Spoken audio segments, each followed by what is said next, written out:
A'udzubillahi minasyaitonirrajim. Bismillahirrahmanirrahim. Robbi a'udzubika min hamazati sayatin wa a'udzubika robbi ayahdurun. Robbi shrahli sodri wa yassirli amri wahlul 'uqdatam min lisani yafqahu qawli.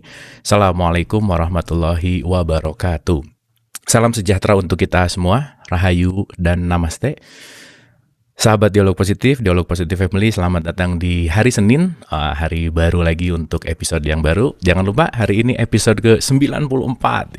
Udah 94 episode kita bersama ya. Mudah-mudahan 94 episode ini ada maknanya, ada sesuatu hal yang bisa kita gali ke dalam, membawa kesadaran yang lebih baik, dan yang paling pasti membuat hidup kita lebih damai dan tenang dan pastinya bahagia. Malam hari ini topiknya ngeri-ngeri sedap sih ya. Kalau dibaca waktu saya tanya Pak Wayan kita mau bahas apa ya, Pak Wayan ngasih list terus entah kenapa pengen milih topik yang satu ini gitu. Hidup senang, mati tenang gitu ya. Nah ini kan yang memang diharapkan gitu ya. Bagaimana kita hidup dalam senang, kebahagiaan, tapi matinya juga tentu tenang juga gitulah kira-kira. So tidak berpanjang lebar lagi, kita langsung sambut guru kita. Pak Wayan apa kabar Bapak? Pak Wayan boleh di-unmute dulu. Nah, oke. Kabar baik Kang. Kabar baik ya Pak Wayan ya, luar biasa. Terima kasih Pak Wayan, ini kali kedua Bapak hadir ke sini. Saya wah pokoknya bahagia sekali Bapak bisa hadir ke sini, ada waktu untuk bisa bersama-sama belajar lagi sama kita semua. Oke, Pak Wayan udah nggak sabar nih mau mengupas apa malam hari ini. Apa yang akan kita gali dari hidup senang mati tenang nih Pak Wayan. Kira-kira gimana Pak?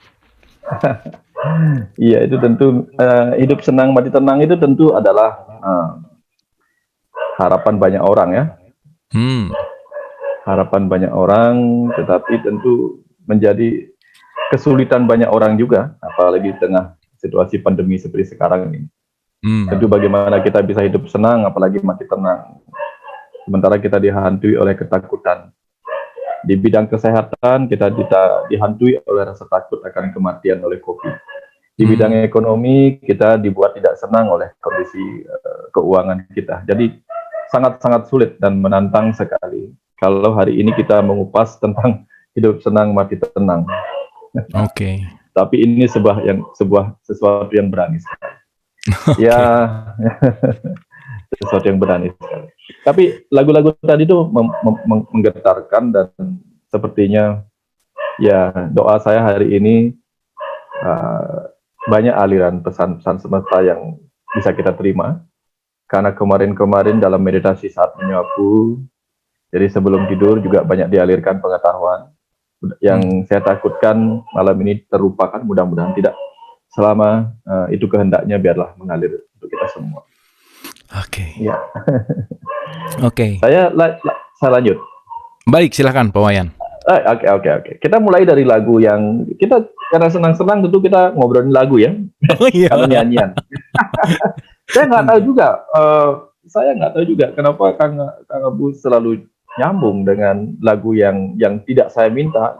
Yang saya minta lagunya cuman What a Wonderful World. Tetapi ada lagu sambungan tadi yang benar-benar tidak tahu saya kenapa Kang Abu bisa memilih yang itu.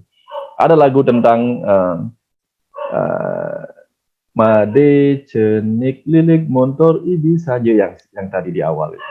Iya. Kemudian ada Ratu Anom metangi meilen-ilen. Jadi boleh saya kupaskan lagu itu ya. Itu lagu anak-anak yang baru-baru kemudian saya ingat untuk saya kupas. Jadi tapi berkenaan dengan cerita kita hari ini tentang hidup senang, jadi hidup bersenang-senang, tetapi mati juga tenang. Jadi berarti udah dua kali nyambung banget ya Pak ya. Saya padahal milihnya cuman feeling aja, saya pengen pasangin ini gitu Pak. Ini luar biasa banget nih. Oke. Ya, contoh lagu yang ini tentang Ratu Anom. Mungkin masih ingat tembangnya tadi. Nanti saya jelaskan bahasanya. Ratu Anom metangi meilen-ilen. Jadi Ratu Anom itu seperti kata mewakili pangeran. Jadi ratu itu raja, jadi penguasa. Anom itu kecil, jadi raja kecil. Raja kecil di alam semesta kecil yang bernama tubuh manusia ini, itulah disebut Ratu Anom. Jadi jiwa. Metangi artinya bangun, terbangun dari tidur, terbangun dalam kesadaran. Meilen-ilen artinya menari-nari. Jadi ayolah para jiwa Ini pesan semesta, ayolah para jiwa penguasa kecil yang berdiam dalam tubuh-tubuh manusia saat ini, bangunlah dalam kesadaranmu, sehingga kamu bisa menari-nari indah, menari-nari penuh kegembiraan, keriangan di kehidupan ini.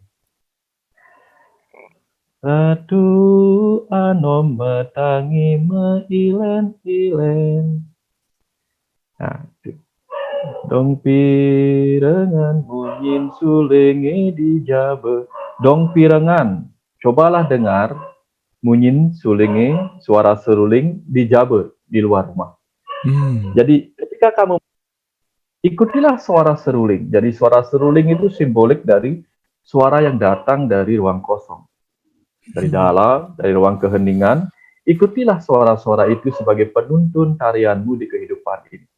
Nah, misalnya seperti suara-suara yang disampaikan lewat ujaran-ujaran kitab suci. Jadi lewat apa yang Mas Abu Barlo sampaikan, itu juga sesuatu yang datang dari keheningan. Dari para guru, ikuti itu sebagai irama-irama yang membuat kita menari di kehidupan ini dengan penuh keriangan.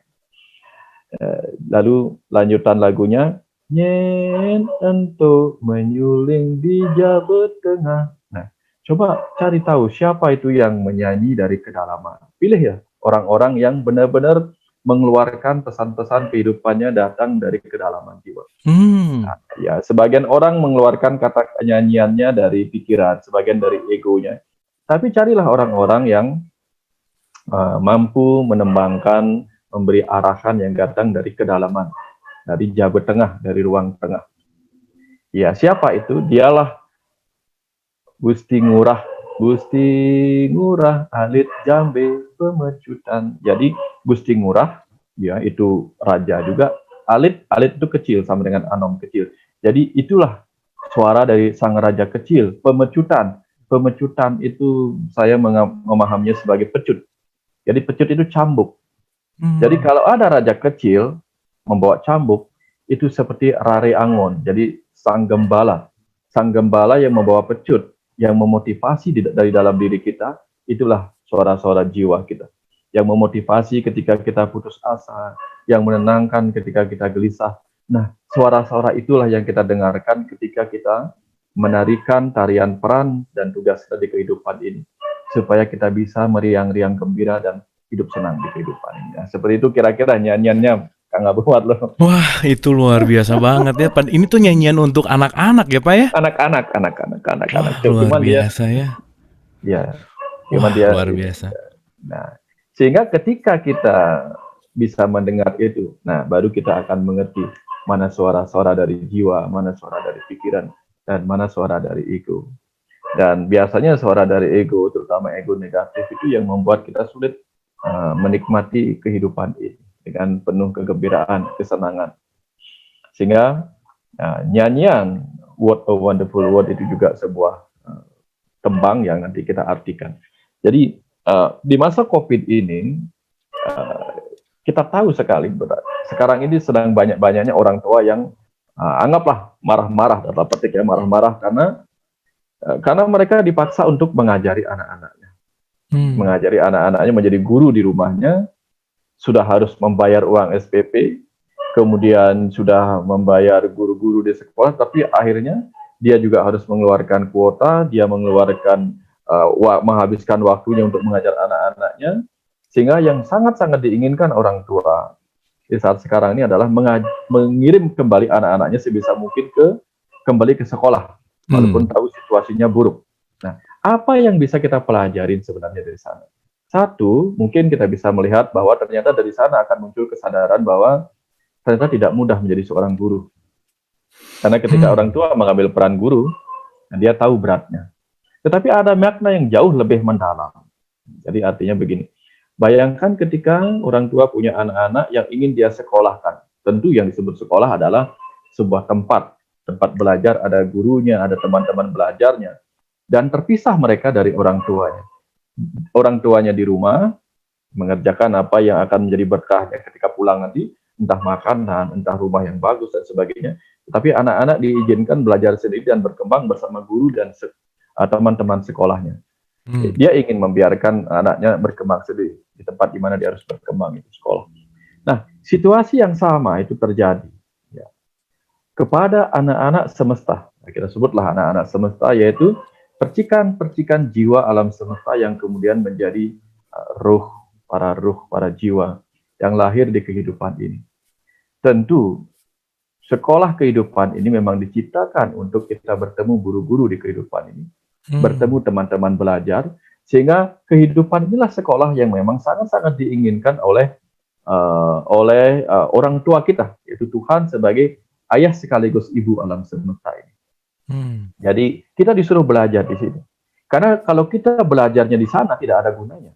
Karena kita tidak akan bertemu teman-teman sekolah kita, teman-teman pembelajaran di kehidupan kita, tidak bertemu guru-guru yang sudah disediakan di kehidupan ini. Nah, jadi artinya bersyukurlah kita sudah ada ya di dunia ini.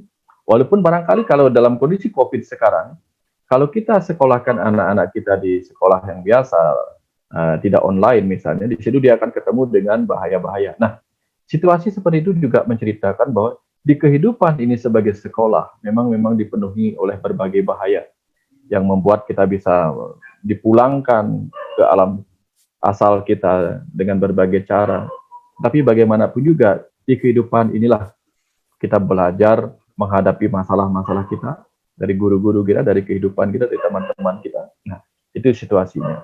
Tetapi yang menarik adalah sebagai komite, nah, jadi orang tua kita, yaitu Tuhan, ya, sebagai komite, ya sebagai komite sekolah, jadi komite orang tua, juga pasti akan membantu sekolah itu supaya sekolah itu menjadi tempat yang indah, tempat yang nyaman bagi anak-anaknya untuk belajar. Sehingga di kehidupan ini disediakanlah sesuatu yang penuh cahaya, penuh warna-warni, penuh keindahan agar kita senang di sekolah. Nah, begitulah kemudian nyanyiannya. Begitulah nyanyiannya yang dititipkan oleh semesta ini supaya kita senang di kehidupan ini, menikmati proses pembelajarannya. Disuruhlah kita menyanyi, I see trees of green. Lihatlah anak-anakku. Kusiapkan kehidupan yang penuh kesejukan dengan hutan-hutan yang lebat, yang menghijau, yang membuatmu bisa tenang di atas rerumputan kehidupan ini berbaring, menikmati berkah oksigen, berkah nafas kehidupan dari pepohonan-pepohonan hijau itu. Dan lihatlah, I see trees of green, red roses too. Dan lihatlah, ibu sedang memekarkan bunga-bunga mawar untuk ibu persembahkan kepada kalian. Agar kalian bisa menikmati ruang belajar ini, anak-anak. Agar kalian betah di sini. Betah oleh keharumannya, betah oleh keindahan warna-warni kehidupannya, betah bahwa di sekolah ini ada taman-taman tempat kalian bermain sekaligus belajar. Ibu mekarkan beraneka ragam bunga-bunga indah. Ibu mekarkan beraneka ragam warna-warni sayap-sayap burung dan kicaunya. Agar kalian mengerti bahwa kehidupan ini adalah taman bermain sekaligus taman belajar, yang tidak seharusnya membuat kalian dipenuhi kesedihan. Jadi begitulah. Kemudian tetapi jangan takut. Red roses too, I see them bloom for me and you. Ya, mereka mekar untuk kita semua. Mekar sebagai persembahan ibu bumi kepada anak-anaknya, agar betah di kehidupan ini belajar. What a wonderful world. Betapa indahnya sesungguhnya dunia ini. Ketika dia adalah alam cahaya. Pagi-pagi alam cahaya, sorga. Alam cahaya ditangkap menjadi warna-warni bunga-bunga. Kenapa kita tidak menyukai kehidupan ini dengan segala aneka warna? Gitu. Ya. Jika ada cahaya, bright bless the day. Ketika ada cahaya, ya, entah cahaya kesuksesan dalam kehidupan, entah cahaya kepintaran, entah cahaya apapun yang kita alami di kehidupan ini dalam perjalanan hidup kita, itu adalah berkah bagi kita, agar kita benar-benar menikmati bahwa inilah alam cahaya itu, alam surga itu, sekaligus alam neraka itu. Karena Naraika adalah alam manusia ini. Ya. But dark sacred night, Tetapi selain cahaya ada kegelapan-kegelapan yang akan memasuki kehidupan kita. Kegelapan, ketidaktahuan, gelap oleh ketidaktahuan kita akan masa depan, akan apa yang terjadi di kehidupan ini. Tetapi jangan takut, kegelapan itu sengaja dihadirkan agar indahnya cahaya bulan purnama bisa terasa sebagai sesuatu yang luar biasa di tengah langit malam ini. Bukan kebetulan Monday, dan sekarang ini adalah bulan purnama juga. Jadi benar-benar hari bulan sekarang. Hari bulan, hari tercerahkan di tengah malam itu. Kapan? Ketika kita bisa memantulkan sebagai bulan, ya, ketika kita sebagai jiwa memantulkan cahaya dari sang sumber, yaitu dari matahari, yaitu Tuhan sumber cahaya yang lebih besar dari sang bulan itu sendiri, yaitu jiwa kita. Nah, dari situ kita bisa lihat bahwa kehidupan ini sesungguhnya begitu menyenangkan. Kita bisa berjabat tangan dengan teman-teman kita. Walaupun di balik jabat tangan sesungguhnya pertanyaan kita, apa kabarmu, bukan sekedar apa kabar, tetapi ada rasa cinta di baliknya. Ya, itu nyanyiannya Louis Armstrong tentang shaking hand. Ya, seperti itu. Nah, jadi I hear baby cry. Saya mendengar sebagai alam semesta ini. Saya mendengar tangis-tangis kalian, anak-anakku. Saya mendengar. Bukan saya tidak mendengar. Saya mendengar. Kalian menangis ketika duka datang. Kalian menangis ketika sukacita datang. Saya mendengar. I hear babies cry.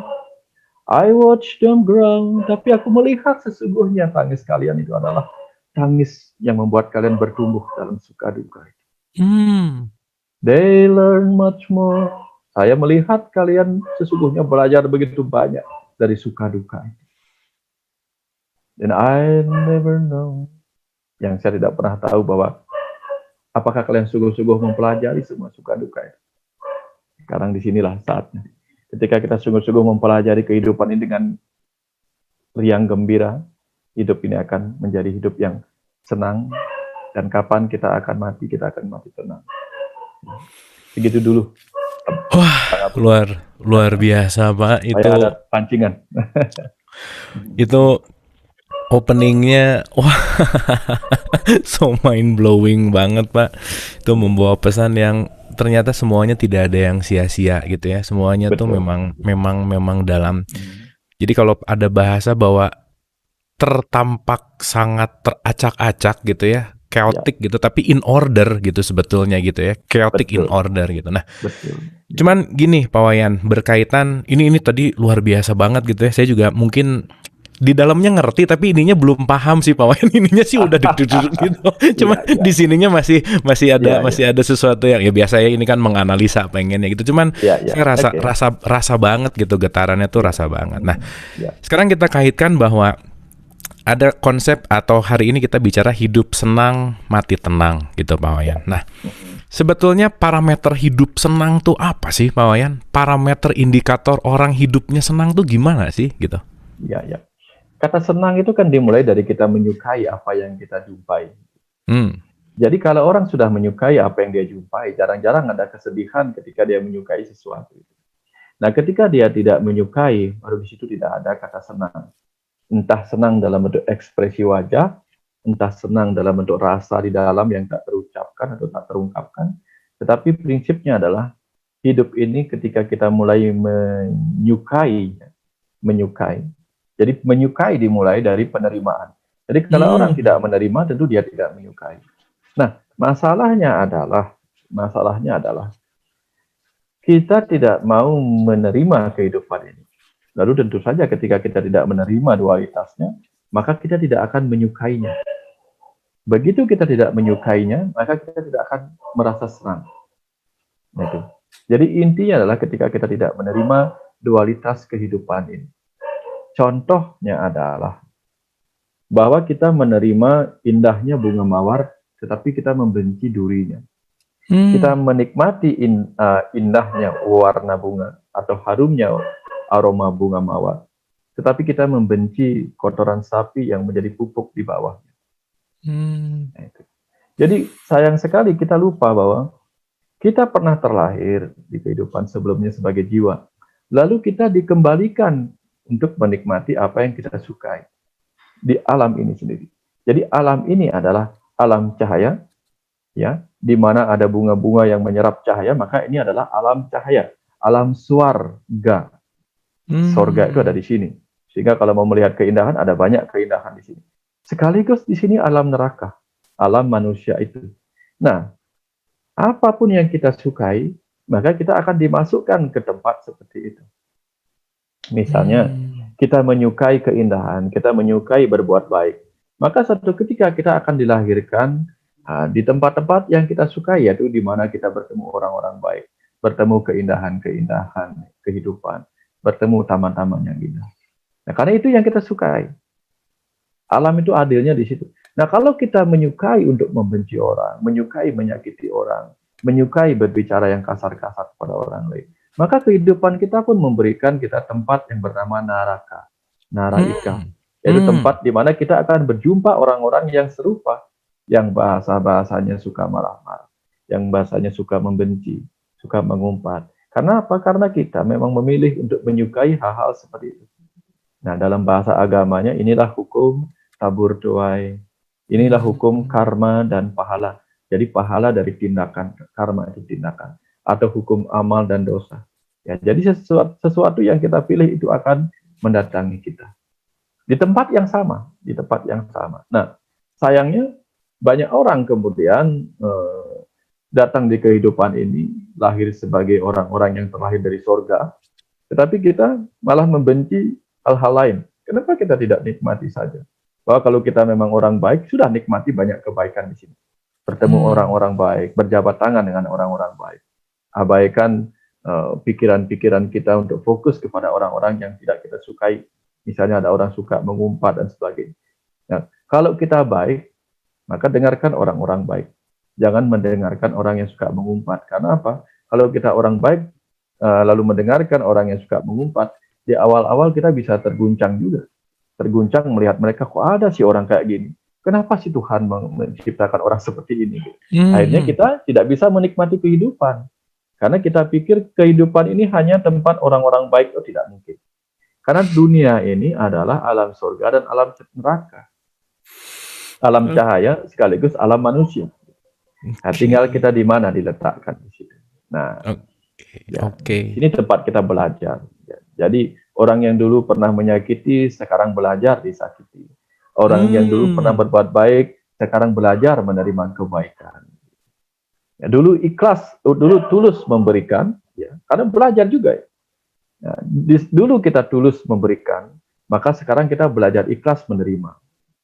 Jadi kalau misalnya kita dulu tulus memberikan, tidak berharap apapun hasilnya, nah sekarang kita dibantu sama orang lain, begitu lahir kembali ada yang bantu. Nah, belajar ikhlas, kan kadang-kadang susah ikhlas menerima. Misalnya diberikan sekian, loh kok sekian? Harusnya kan sekian, tidak ikhlas lagi. Nah, karena kita sudah meletakkan sebuah angka, sebuah nilai, sebuah nominal kepada apa yang harus kita terima. Sehingga ujung-ujungnya kita kehilangan keikhlasan. Nah, tetapi kalau kita belajar ikhlas, mau dikasih apapun, mau diberi apapun sebagai hadiah, itu kita terima aja apa adanya, berapapun itu. Nah, itulah pelajaran ikhlas, dan ini tidak mudah. Tidak mudah. Betul, Pak. Sama tidak mudahnya dengan belajar tulus. Oke. Ya, seperti itu. Ya. Oke. Nah, tadi menarik, Pak, ketika Bapak mengatakan alam naraika gitu ya. Jadi saya pengen meng-highlight dulu nih. Sebetulnya Pak kan sekarang gini ya. Kita mau berbicara konsep yang luas bahwa surga, neraka itu kan itu kan secara konsep tuh nanti dan seterusnya gitulah kira-kira. Tapi secara hakikat kan tadi begitu Bapak mengatakan, dan itu sangat make sense dan saya bisa meyakini juga. Nah, makna kan gini, orang yang jahat tempatnya di naraika gitulah kira-kira, atau di neraka gitu. Nah, boleh agak sedikit diperdalam tentang naraika ini, Pak, kira-kira? Oke. Ya. Jadi begini kan, biasanya kalau di alam kematian, nah ini kita masuk ke setelah hidup senang, kita masuk ke mati tenang ya. Oke. Nah, jadi kan diceritakan oleh agama, ketika kita mati nanti pertama-tama kita akan terjebak di dalam kondisi kebingungan yang kemudian diilustrasikan sebagai memasuki jembatan goyah atau titik ugal agil atau jembatan Siratul Mustaqim atau apa itu istilahnya itu, yang membuat kita gampang guncang dan bisa jatuh ke alam neraka atau berlanjut ke alam surga, ke alam cahaya. Nah, artinya apa? ketika kita meninggalkan tubuh kita di alam kematian ini nanti, barangkali kita akan melekat kepada kehidupan yang baru kita tinggalkan. Mungkin ada dendam, mungkin ada keterikatan kepada cinta, kepada kebencian terhadap kehidupan ini, sehingga ujung-ujungnya kita ingin kembali lagi di kehidupan manusia ini. Nah, karena kita tetap ingin ada di kehidupan manusia ini, akhirnya kita menjadi roh yang terjebak di alam antara, yaitu antara alam manusia dan alam jiwa kita. Atau alam roh kita. Yang terjadi apa? Kita gentayangan ke sana kemari. Makanya alam manusia ini disebut alam gelap bagi sang jiwa yang sudah meninggalkan tubuhnya. Makanya alam neraka sering diilustrasikan sebagai alam yang gelap dan ada api yang berkobar-kobar. Sesuatu yang kontradiksi. Bagaimana mungkin ada alam yang gelap gulita tapi ada api berkobar-kobar? Karena alam, lilin saja sudah bisa menciptakan suasana yang cukup terang, api unggun apalagi. Bayangkan kalau ada api yang berkobar-kobar dan mungkin ada alam yang gelap gulita. Nah, api yang berkobar-kobar sering bisa dilukiskan sebagai perasaan yang emosional, yang negatif, yang marah-marah. Jadi jiwa yang marah-marah atau roh yang marah-marah sepeninggal dia dari kehidupan ini, ya, diibaratkan jiwa yang terbakar oleh api yang berkobar-kobar. Jadi energinya besar, energi kemarahannya terhadap kehidupan ini. Entah dia karena menyesali kematiannya yang seharusnya tidak dia lakukan karena bunuh diri, entah karena kematian yang tidak dia ikhlaskan karena dia dibunuh atau mengalami kecelakaan, atau kematian-kematian lain yang bukan atas kehendaknya atau bukan atas kehendak Tuhan. Jadi tidak semua kematian atas kehendak Tuhan. Banyak juga kematian karena kelalaian pikiran kita, kelalaian kita menjaga kehidupan kita sendiri. Nah, lalu itu yang kemudian membuat jiwa itu atau roh yang orang mati itu terperangkap di alam ini, lalu mencoba berkomunikasi. Tetapi dia ada di alam ini, tidak ada yang melihat. Dia ingin bicara, tidak ada yang mendengar. Nah, itulah suasana seperti seakan-akan dia ada di dimensi yang gelap gulita. Ada di sana, tidak ada yang mendengar, tidak ada yang melihat. Nah, kira-kira itu dimensinya gelap, tetapi berkobar-kobar dalam api kemarahan. Nah, tapi nanti begitu dia bisa ikhlas dan tenang menghadapi kematiannya, dia bisa, saya sudah meninggal. Dengan segera dia bisa melupakan. Nah, itu nanti pelajarannya dorong diingatkan saya, pelajaran apa yang bisa kita petik ketika kita nanti biar bisa berangkat tenang. Bukan berarti hidup tenang itu bukan berarti mengajak kita berani mati, enggak. Kita tidak usah takut hidup, ya. Kita tidak perlu takut hidup, tapi kita berani mati. Tetapi kita tidak perlu takut mati, juga tidak perlu berani mati. Biasa-biasa saja. Ya, karena takut mati adalah sebuah cara. Contoh begini. Ketika orang tua kita menyekolahkan kita dulu di sekolah-sekolah yang tempat kita belajar, tentu ada rasa takut kita kalau kita dipulangkan oleh guru karena hukuman. Atau dipulangkan karena kita bodoh. Atau dipulangkan karena kita berkelahi sama teman. Sampai luka-luka dan harus dipulangkan. Nah, tentu kita takut. Nah, artinya apa? Makanya kita disiplin belajar, menyenangi pelajaran-pelajaran kita karena kita takut dimarahi guru dan dipulangkan sebelum waktunya pulang. Karena itu artinya hukuman. Nah, di kehidupan ini pun kita disediakan rasa takut untuk mati. Ya, kita disediakan rasa takut untuk mati. Jadi, mati tenang itu bukan berarti kehilangan rasa takut akan kematian. Lalu kita berani, bukan. Rasa takut itu mengingatkan kita untuk menghargai kehidupan kita. Ya, rasa takut akan kematian. Makanya ketika kita dihadapkan bersama-sama dengan situasi rasa takut akan kematian oleh COVID ini, itu sebuah pesan agar kita menghargai semua. Kita semua diajak menghargai kehidupan kita. Diingatkan bahwa kita tidak tahu kapan kita akan terkena, kapan kita akan mati. Tetapi kita tahu bahwa kita saat ini, setidak-tidaknya saat ini, masih punya waktu. Setiap kita bangun, kita diingatkan bahwa kita masih punya waktu. Untuk apa? Nah, itu kita diingatkan selalu.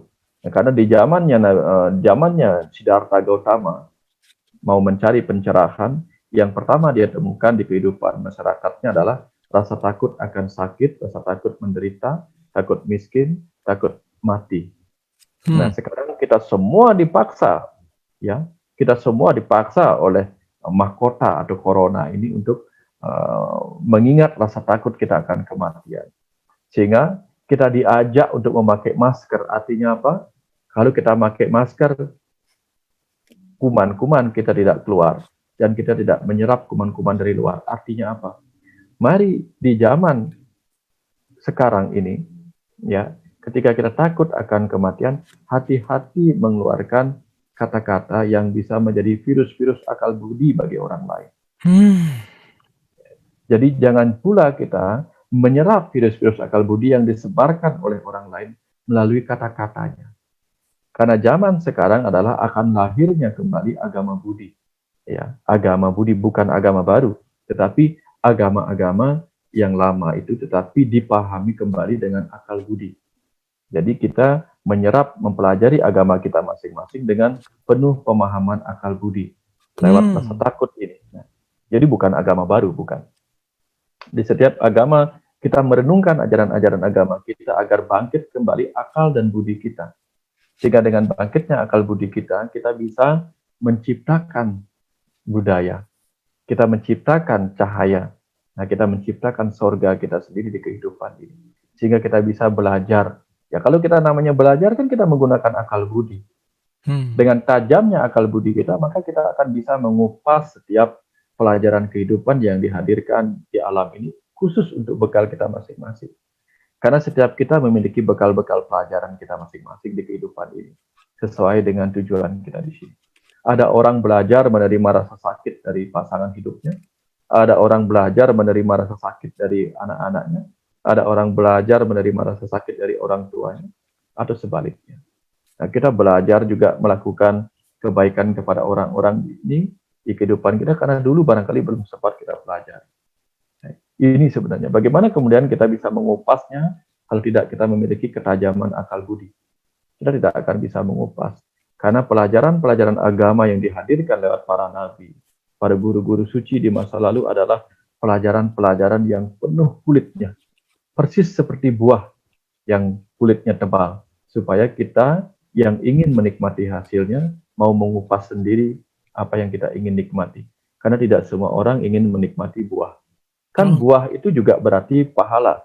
Jadi kehidupan ini adalah tempat kita menikmati karma pahala. Jadi buah dari apa yang pernah kita tabur dulu. Nah, tapi kalau buah yang kita dapatkan, kita petik hari ini tidak kita bisa kupas maknanya, tidak bisa kita kupas hakikatnya, bagaimana kita akan bisa menjalaninya? Ada buah kebaikan datang, ada buah keburukan datang. Ya, itu intinya. Jadi sayangnya kalau kita hanya menunggu buah yang kebaikan, maka begitu buah keburukan datang kita menolaknya. Dari menolak buah keburukan, kita kehilangan kesempatan untuk mempelajarinya dan mengupas pelajaran di baliknya. Maka bagaimana kita bisa akan hidup senang? Dan begitu kita mati nanti, kita tidak akan bisa mati tenang karena tahu bahwa kita sudah mengabaikan pelajaran suka duka yang seharusnya kita kupas maknanya untuk kita serap dagingnya atau isi dari buah kehidupan kita ini sendiri. Kira-kira seperti itu, Kang. Wah, luar biasa banget, Pak. Saya dapat pelajaran penting bahwa ternyata senang itu bukan mendapatkan, tapi justru belajar melepaskan, gitu ya, Pak ya? Betul. Belajar detachment gitu. Semakin kita bisa melepaskan, semakin kita bisa mengambil bahwa, ya tadi Bapak mengatakan bahwa kita mungkin dapat pelajaran untuk menerima perbedaan dari pasangan, dari anak, dari kakak, dari adik, dari orang tua. Poinnya adalah belajar gitu ya Pak ya, kira-kira ya? Betul. Oke. Jadi kesenangan itu diawali dari penerimaan gitu kira-kira. Oke, nah ini pertanyaan praktikal Pak, ini pertanyaan praktikal. Gimana sih Pak kita supaya ada di dalam situasi yang bisa selalu menerima atau ikhlas tadi gitu? Gimana sih practical way-nya gitu? Iya, practical way-nya pertama kita harus pegang sebuah kunci. Kunci yang harus kita pegang adalah sesuatu tidak hadir tanpa sebab. Itu kunci pertama. Sesuatu tidak hadir tanpa sebab di kehidupan kita. Kemudian yang kedua, sesuatu hadir pasti memiliki sebuah pesan. Ya. Sesuatu hadir, baik suka ataupun duka, karena itu adalah rasa, maka rasa itu pasti ada sebagai isi dari buah. Jadi kalau itu buah, maka berarti dia adalah hasil dari sebuah tanaman yang kita tanam di masa lalu. Jadi ketika kita mendapatkan sesuatu yang harus kita nikmati rasanya, maka itu pasti buah dari apa yang pernah kita tanam dulu. Nah, kalau sudah Oke. begitu, bagaimana kita bisa menghindari pelajaran-pelajaran kehidupan yang kita harus petik atau kita kupas atau kita nikmati dari buah yang pernah kita tanam pokoknya di masa lalu. Nah, kalau sudah kuncinya demikian, yang pertama kita renungkan adalah begitu kita menghadapi sesuatu, diam sejenak. Begitu ada sesuatu yang menyakitkan, ini praktikalnya. Begitu ada sesuatu yang menyakitkan datang di kehidupan kita, emosi kita pasti bergejolak. Bisa kemarahan, bisa kesedihan, bisa apa saja. Tetapi yang terpenting adalah kita diam untuk mengamati itu. Diam, tutup matanya sejenak, lalu rasakan emosi kita, lalu identifikasi rasa itu, oh ini adalah kemarahan. Nah, lalu setelah kita identifikasi itu sebagai sebuah kemarahan terhadap sebuah kata-kata, lalu segera berpikir, oke, saya marah oleh kata-kata si A. Berarti seperti inilah rasa yang pernah dirasakan si A atau orang lain oleh kata-kata saya yang seperti ini. Itu pelajaran rasa. Nah, kehidupan ini adalah pelajaran rasa. Jadi kita memang mencicipi semua rasa supaya kita tahu. Kalau kita adalah tukang masak, maka kita pasti mencicipi rasa yang pernah kita buatkan. Nah, kalau kita pernah membuat rasa sakit pada orang, tentu kita harus mencicipi rasa yang pernah kita buat di masa lalu. Entah masa lalu itu adalah kemarin, 2 hari lalu, 3 hari lalu, minggu lalu, bulan lalu, tahun lalu, atau ketika kita masih anak-anak pernah membuat rasa sakit pada orang. Ya sekarang kita nikmati, mencicipi sendiri rasa yang pernah kita aduk-aduk di kehidupan ini sebagai sebuah sajian bagi diri kita sendiri. Ya, kalau kita bikin tukang masak kan kita mencicipi masakan yang kita ramu sendiri. Nah, sayangnya kita ini kebanyakan menjadi tukang ramu yang tidak mau mencicipi rasa yang kita ciptakan sendiri. Masalahnya. Oke, udah masak nggak mau ngicip gitu ya Pak ya? Nah, itu masalahnya. Oke, wah, oke Pak, ini sih dalam banget Pak. Jadi ternyata ya buat semua mungkin, ini buat saya juga sih ya sebenarnya paling pertama buat saya, jadi nggak usah ngomong keluar gitu. Jadi kalau ada yang nyebelin, ya ampun, ini icip-icip rasa yang pernah saya masak dulu ya, gitulah kira-kira ya Pak. Jadi kalau sudah dipraktekkan itu lain sekali rasanya. Saya pernah dulu mengalami, sering di Facebook saya pernah menulis kata-kata, ya biasalah berbagi pesan-pesan semesta. Lalu ada orang kemudian membaca dan mengkomentari dengan tulisan-tulisan yang menyebut, wah Bapak Wayan ini TOL ditol tetapi LOL, dia bilang gitu. Jadi saya disebut tolol. Lalu apa yang saya lakukan ketika saya disebut tolol? Yang saya lakukan adalah saya like sendiri. Saya like komentarnya. Ya, karena kenapa saya like komentarnya? Supaya teman-teman yang melihat apa yang saya lakukan belajar dari situ, bahwa begini caranya menghadapi orang-orang yang mencaci maki kita. Ya, dia menyakiti kita, tapi kita tidak menyakiti, ya kita like saja. Karena apa? Kan sebagai dokter tugas kita adalah menerima keluhan-keluhan. Ya, ketika pasien datang, ibu, bapak, keluhannya apa? Ya, kita menerima keluhan. Nah, kalau ada orang marah-marah menyebut kita TOL, LOL, ya enggak apa-apa juga. Jadi kita like saja. Oke Pak, kalau gitu berpengaruh apa-apa. Oke, kalau gitu saya besok mulai coba nge-like semua yang ngomong gitu sama di Facebook saya juga Pak ya. Coba lihat nanti efeknya lain sekali. Kalau lama-lama dia bosan. Karena apa? Wah, ini kalau orang ini malah menyukai apa yang kita, karena kita memang harus menyukai itu. Di YouTube aja coba lihat itu. Wah, betul. Tampak sekali begitu bagusnya sebuah acara, pasti akan selalu ada yang dislike ya Pak ya. Dislike. Kenapa demikian? Ya, orang-orang dislike dihadirkan untuk memacu kita semakin baik. Orang-orang yang melike YouTube kita memotivasi kita, oh I do right. Nah, I do right. Tapi kita tidak dibuat percaya 100% bahwa dalam segala hal, sama dengan obat, tidak ada obat yang 100% secara signifikan menyembuhkan. Jadi selalu kesempurnaan sebuah hasil dari kerja itu adalah ada yang like, ada yang dislike. Memang demikian. Itulah yang harus belajar kita terima. Oke. Ya, karena kalau kita selalu mengatakan, wah 1000 like dan 0 dislike, berarti kita sudah akan berhenti. Bosan di situ. Karena apa? tidak ada tantangan lagi. Karena hanya orang-orang yang dislike itulah membuat kita tertantang untuk membuat mereka like. Ya kalau orang Betul. like, mau ngapain lagi?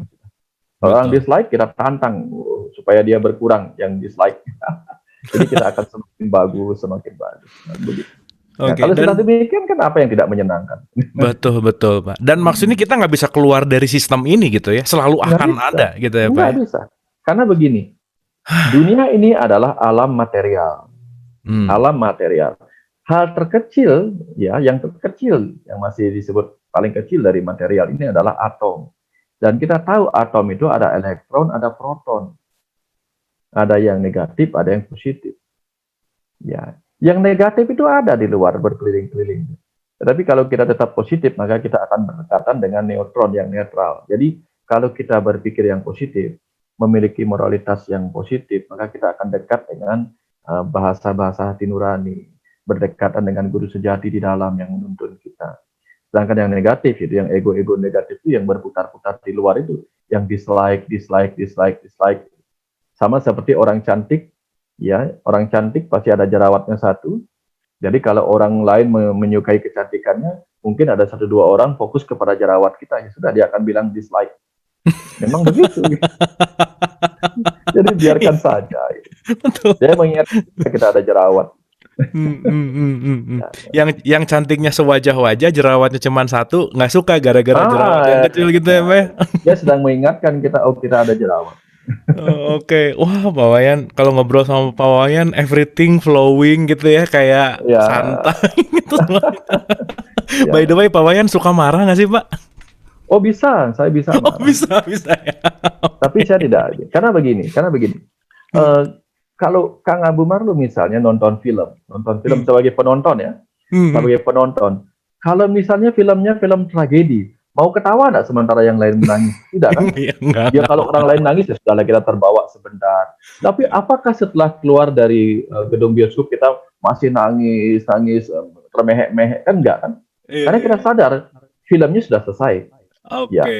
Atau kalau filmnya lucu ya sudah, kita lucu di dalam gedung, keluar itu biasa-biasa aja. Nah, artinya kalau misalnya penjahat itu berhasil membunuh idola kita, pendekar kita dikalahkan, marah nggak kita? Ya marah.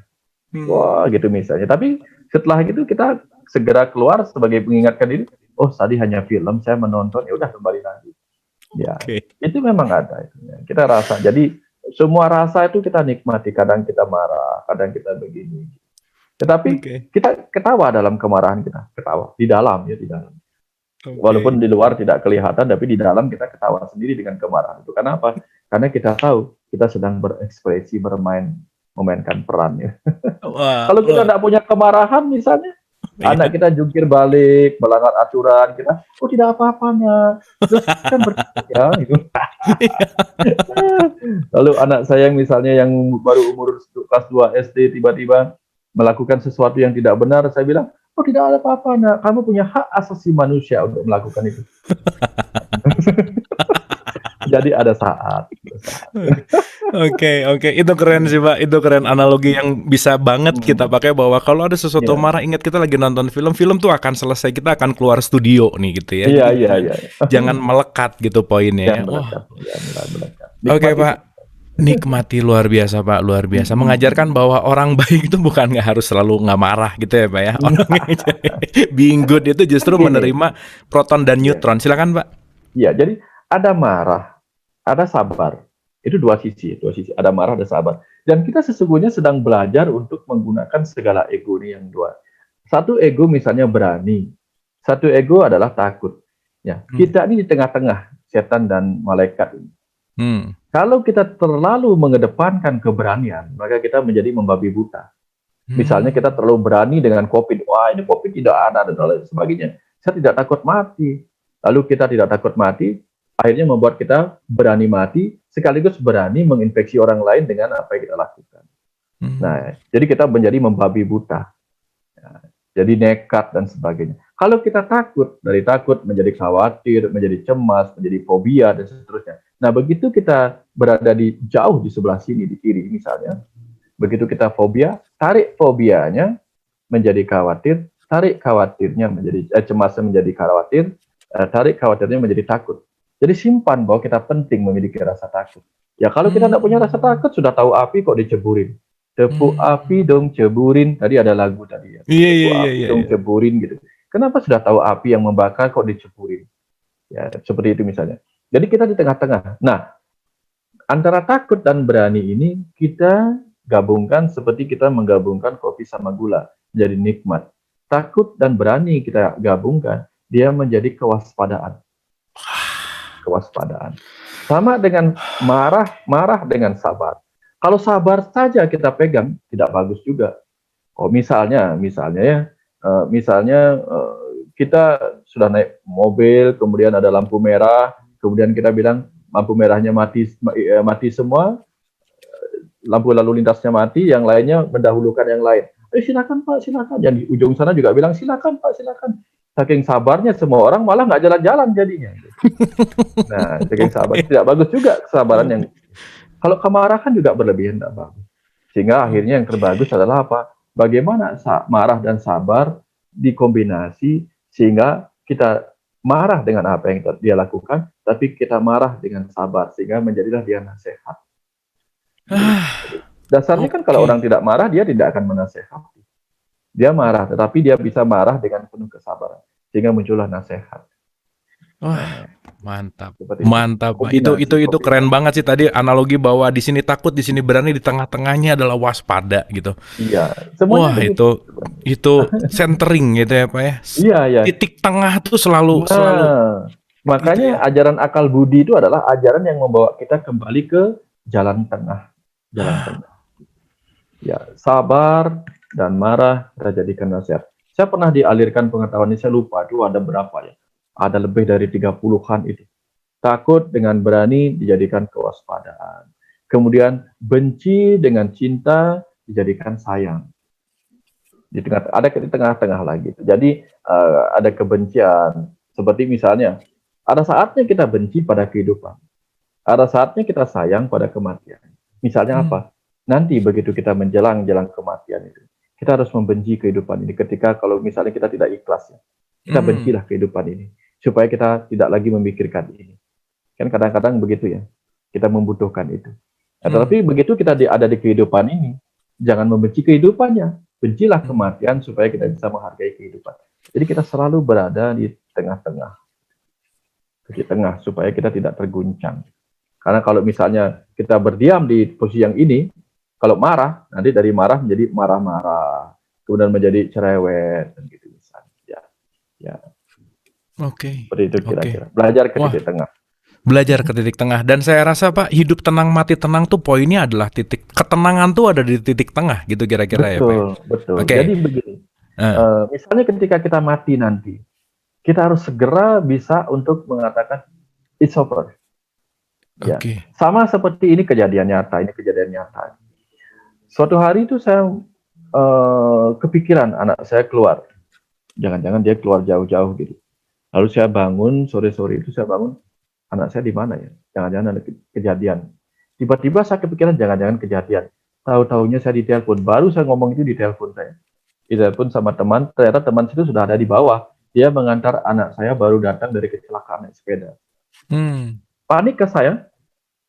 Sebelumnya saya sudah wanti-wanti anak saya supaya jangan lewat sana. Tetapi begitu kemudian dia diantar pulang dari tempat yang saya wanti-wanti itu dan dia kecelakaan di sana, seperti yang saya takutkan. Lalu apa yang terjadi? Dia diantar pulang sama orang yang nabrak. Apakah saya marah dengan yang nabrak? Tidak. Apakah saya marah sama anak saya? Tidak. Saya turun, kemudian saya dengan tenang mengamati, ada luka besar, benjol di sininya. Kemudian ada perutnya agak lecet-lecet dan dia menangis. Tapi saya tidak, saya memeluk dia. Saya tidak apa-apa. Saya bilang gitu. Naik sepeda ya pasti biasa jatuh. Gitu. Terus saya bilang berterima kasih sama teman yang mengantar. Lalu saya ambil sepedanya.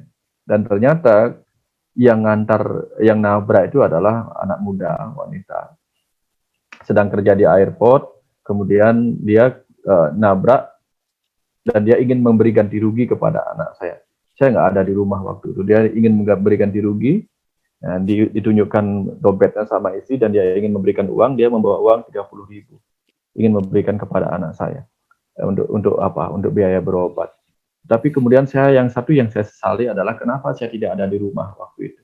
Karena ketika saya ada di rumah dan tahu dia akan memberikan uang 30.000 untuk pengganti situasi yang saya alami itu, barangkali situasinya akan berbalik. Saya yang akan memberikan dia biaya untuk dia menenangkan dirinya.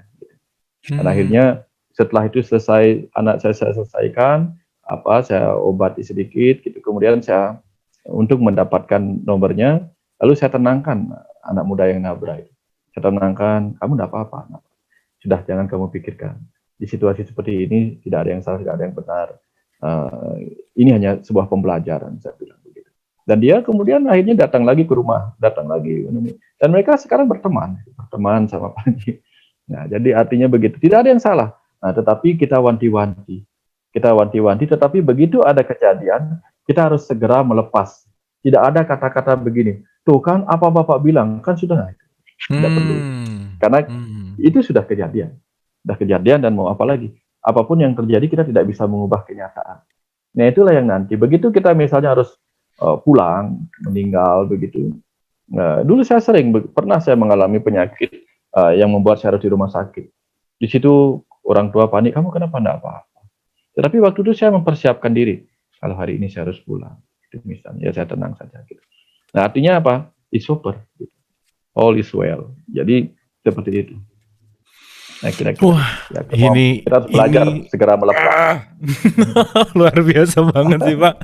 It's over gitu ya. Dan tadi kalimat terakhir waktu Bapak mengatakan bahwa udah kejadian kok gitu. Ketika orang masih marah terhadap sesuatu yang kejadian, berarti poin yang kembali ke pertama tadi tidak menerima.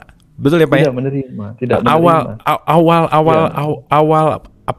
Awal kesakitan, awal ketakutan atau awal apa yang tidak disebut tidak bahagia dan seterusnya karena tidak menerima tadi gitu. Nah, betul. Berarti realitas ini kan pelajaran yang harus kita terima apa adanya, betul ya, Pak ya? Betul, persis. Karena kalau ada orang bingung, Ini untung Kang Abu mengingatkan. Inilah aliran kemarin dikasih pesan itu. Orang-orang spiritual itu belajar mencari kebenaran, betul enggak? Betul ya? Ya. Ada orang beragama dia mencari kebenaran. Ada orang mencari kebenaran di kitab suci. Ada orang mencari kebenaran di mana saja. Tetapi mereka tidak tahu bahwa kebenaran itu ada di mana-mana. Ini kunci ya. Kebenaran itu ada di mana-mana. Lalu apa itu kebenaran? Kenyataan itulah kebenaran. Karena itulah yang nyata, kebenaran yang nyata. Nah, kemudian begitu kita menafsirkan, nah itu mulai jadi pembenaran. Jadi pembenaran. Begitu kita tidak menerima kebenaran, maka kita menyebutnya kesalahan. Ya, akhirnya begitu kita menyebutnya kesalahan, kita ingin mengubah kenyataan menjadi kebenaran sesuai yang kita pikir sebagai kebenaran. Padahal itulah kenyataan. Nah, akhirnya karena kita ingin mengubah itu, akhirnya kita marah-marah, kita ingin mengubah seluruh dunia menjadi orang-orang yang baik hati dan sebagainya. Begitu kita tidak bisa mengubah dunia menjadi sekumpulan orang yang 100% baik hati, maka kita temukan orang yang jahat, misalnya, lalu kita akan berkata, Tuhan, kok ada sih orang kayak begini? Padahal that's true. Itulah kebenaran. Betul, itulah Pak. Kebenaran, kenyataan itulah kebenaran. Karena itu memang benar. Ya. Yang salah itu tafsir kita terhadap kebenaran itu. Cara pandang kita terhadap kebenaran itu yang salah. Maka menjadi kesalahan. Jadi belajar menerima. Jadi kalau kita belajar spiritual, pertama yang kita kejar adalah kebenaran. Maka yang pertama kita harus lihat adalah kenyataan ini adalah kebenaran. Kalau kita lihat apapun kenyataan ini, sudahlah belajar menerima. Maka kita akan senang menerima segala kenyataan ini. Nah, kalau sudah senang, hidup kita akan menjadi senang. Apapun itu. Apapun bentuknya. Bahwa kita pernah sakit, ya namanya juga manusia. Tentu bisa sakit. Oh, orang itu kok marah-marah? Ya namanya juga manusia, tentu bisa marah-marah. Orang itu kok pelit? Ya namanya juga manusia, tentu bisa pelit. Nah, artinya kita sadar bahwa itulah manusia. Ya, tidak ada di dunia ini selalu sesuai dengan keinginan kita. Itulah kebenaran lain. Nah, jadi kalau kita ingin semuanya sesuai dengan keinginan kita, kita menolak kenyataan bahwa di dunia ini tidak semua sesuai keinginan kita. Maka kita menderita oleh keinginan kita sendiri.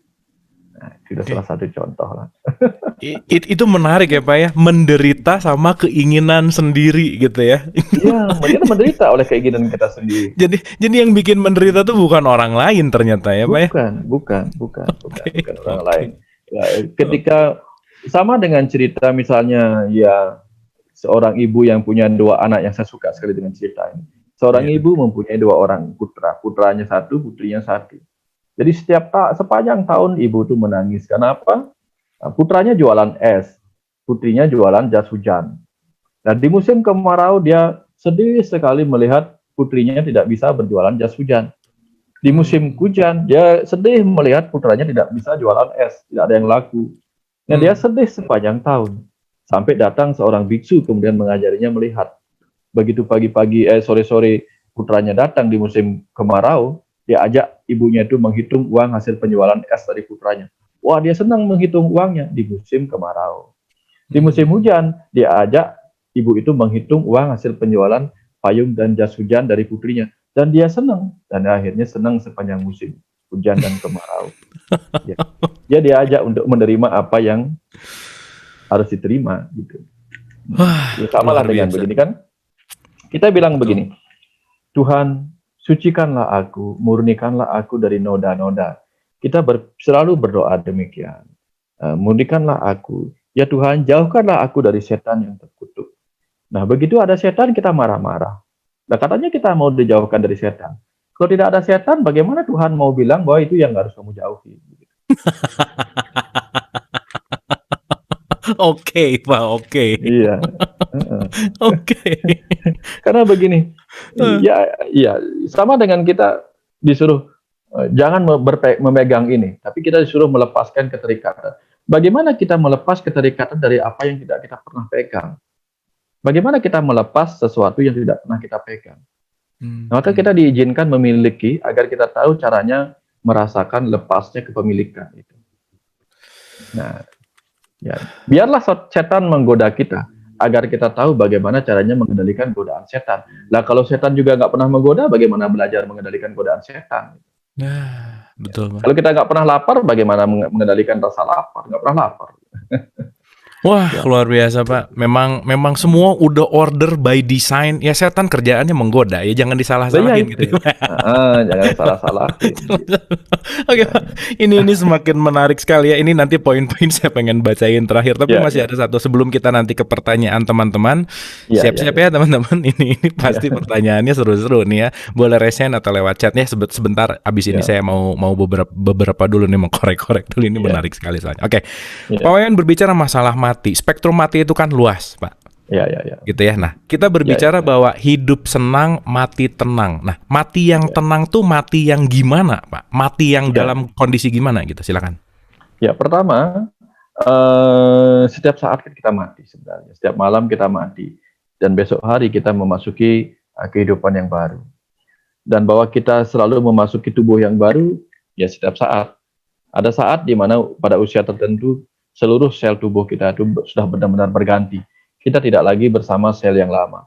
Jadi kalau kita lihat foto kita yang kecil zaman sekarang itu kan kita sudah sebenarnya pernah mati. Kita mati dari sebagai anak-anak dan kita sudah tumbuh dewasa.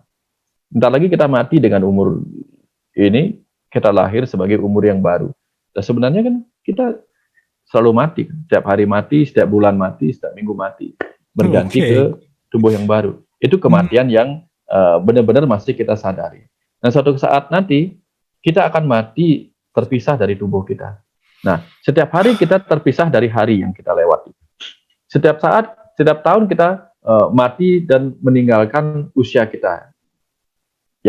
Misalnya kita meninggalkan usia 17 tahun untuk masuk ke usia yang baru. Ke tubuh dengan usia baru. Kita tinggalkan tubuh dengan usia 20 tahun untuk masuk ke tubuh usia 21. Dan nanti kita akan tinggalkan tubuh yang berusia barangkali 80 tahun untuk masuk ke tubuh yang lebih muda lagi, tetapi dengan kematangan roh yang lain lagi. Nah, kita selalu seperti itu. Selalu seperti itu. Nah, artinya anggaplah mati tenang itu adalah ketika malam-malam kita tidur dengan tenang. Contoh sederhananya begitu. Bagaimana kita bisa tidur dengan tenang? Bayangkan kalau apapun yang terjadi dalam satu hari penuh kehidupan yang kita lewati, kita bisa menerima semua sebagai kenyataan, sebagai kebenaran. Hari ini saya melewati ini, itulah kenyataan. Dan tidak akan pernah bisa diulang. Tidak akan pernah bisa diulang. Tidak akan pernah bisa diulang. Nah, kalau sesuatu sudah berlalu, lalu kita pegang, apa gunanya? Apa gunanya kita berlalu? Misalnya, betapapun enaknya itu yang pernah kita nikmati, ketika dia sudah berlalu, mau apa? Ini agak berbau lucu-lucuan sedikit, tapi mungkin jorok-jorokan juga boleh. Gitu. Misalnya, hari ini kita mendapatkan makanan yang enak, Pizza Hut misalnya, atau apa gitu, sedikit iklan ya, karena kita senang sekali, atau makanan lain lah. Wah, kita nikmati sekali rasanya. Lalu kita cerita malamnya, wow, tadi makan enak. Lalu begitu besoknya harus kita buang di bawah. Mau enggak kita menangisi itu? Wow, padahal kemarin kamu luar biasa enak. Apa kita mau colek sedikit lalu cicipin? Masih ada rasa enak enggak kemarin itu? Oke. Sudah, begitu harus dibuang ya sudah dibuang. Kenapa kita tidak peduli? Karena apa? Apapun makanan enak kemarin, intisarinya, nutrisinya sudah kita serap. Nah, lalu misalnya, sekarang kita makan jengkol misalnya yang baunya jelek, atau kita makan obat yang baunya pahit. Lalu besoknya ampasnya keluar, kita marah-marah enggak kepada, rasain kamu saya buang sekarang karena kamu kemarin dua bau yang tidak bagus. Kita ngomong gitu enggak? Kita biasa-biasa aja gitu. Mau dia bekasnya kemarin baunya, rasanya tidak enak, mau dia kemarin makanan basi, mau dia kemarin makanan yang dimakan di restoran, mau dia dimakan di pinggiran jalan, begitu besoknya keluar, kita terima dengan cara yang sama. Itulah keikhlasan kita melepas apapun yang pernah suka duka yang kita lalui bersama dia kemarinnya. Apakah kita dengan bersedih mengatakan, wow, kamu kemarin itu adalah pizza yang enak sekali. Sini ku bawa kau, ku temani kau ke tempat makan lagi. Mau? Tidak. Atau ditahan-tahan ya Pak ya sampai 2 hari berikutnya. Kita tidak mau. Sayang banget nih mau dibuang. Sayang banget ini. Biar agak lama rasanya di dalam. Aku mencintaimu lebih lama. Sudahlah kita lepaskan ketika harus kita lepas. Karena betapapun juga fungsi makanan itu sudah ada. Rasanya sudah terlewati di kerongkongan kita. Nutrisinya sudah diserap. Ampasnya biarkan bumi kembali yang mengolahnya. Kita ikhlas. Nah, kehidupan ini kan seperti itu. Apapun suka duka yang kemarin, pelajarannya sudah kuterima. Ku serap pelajarannya. Besok akan kubuang. Nah, itu masalahnya kan kita tidak mau membuang. Kita melekat kepada apa yang terlalu kita sukai kemarin atau yang terlalu kita benci kemarin. Ya, sama seperti makanan tadi itu. Begitu sangat kita sukai atau sangat kita benci, besoknya begitu di pagi kita amati lama-lama mau. Kecuali mau jadi analis kan kita nggak mungkin mengamati lama-lama, dia kan buru-buru udah begitu keluar aja udah kita buang, udah kita sirami biar lebih bersih lagi. Nah, artinya apa? Kenapa kita tidak membuang makanan? Kehidupan ini kan peristiwa-peristiwa kehidupan itu kan makanan. Makanan bagi pikiran kita karena dia membawa informasi-informasi, pelajaran-pelajaran, pesan-pesan yang penuh nutrisi. Nah, kan itu yang kita serap. Setelah kita serap, sudah lupakan apa yang terjadi kemarin. Nah, baru kita bisa tidur dengan tenang. Sama dengan mati nanti.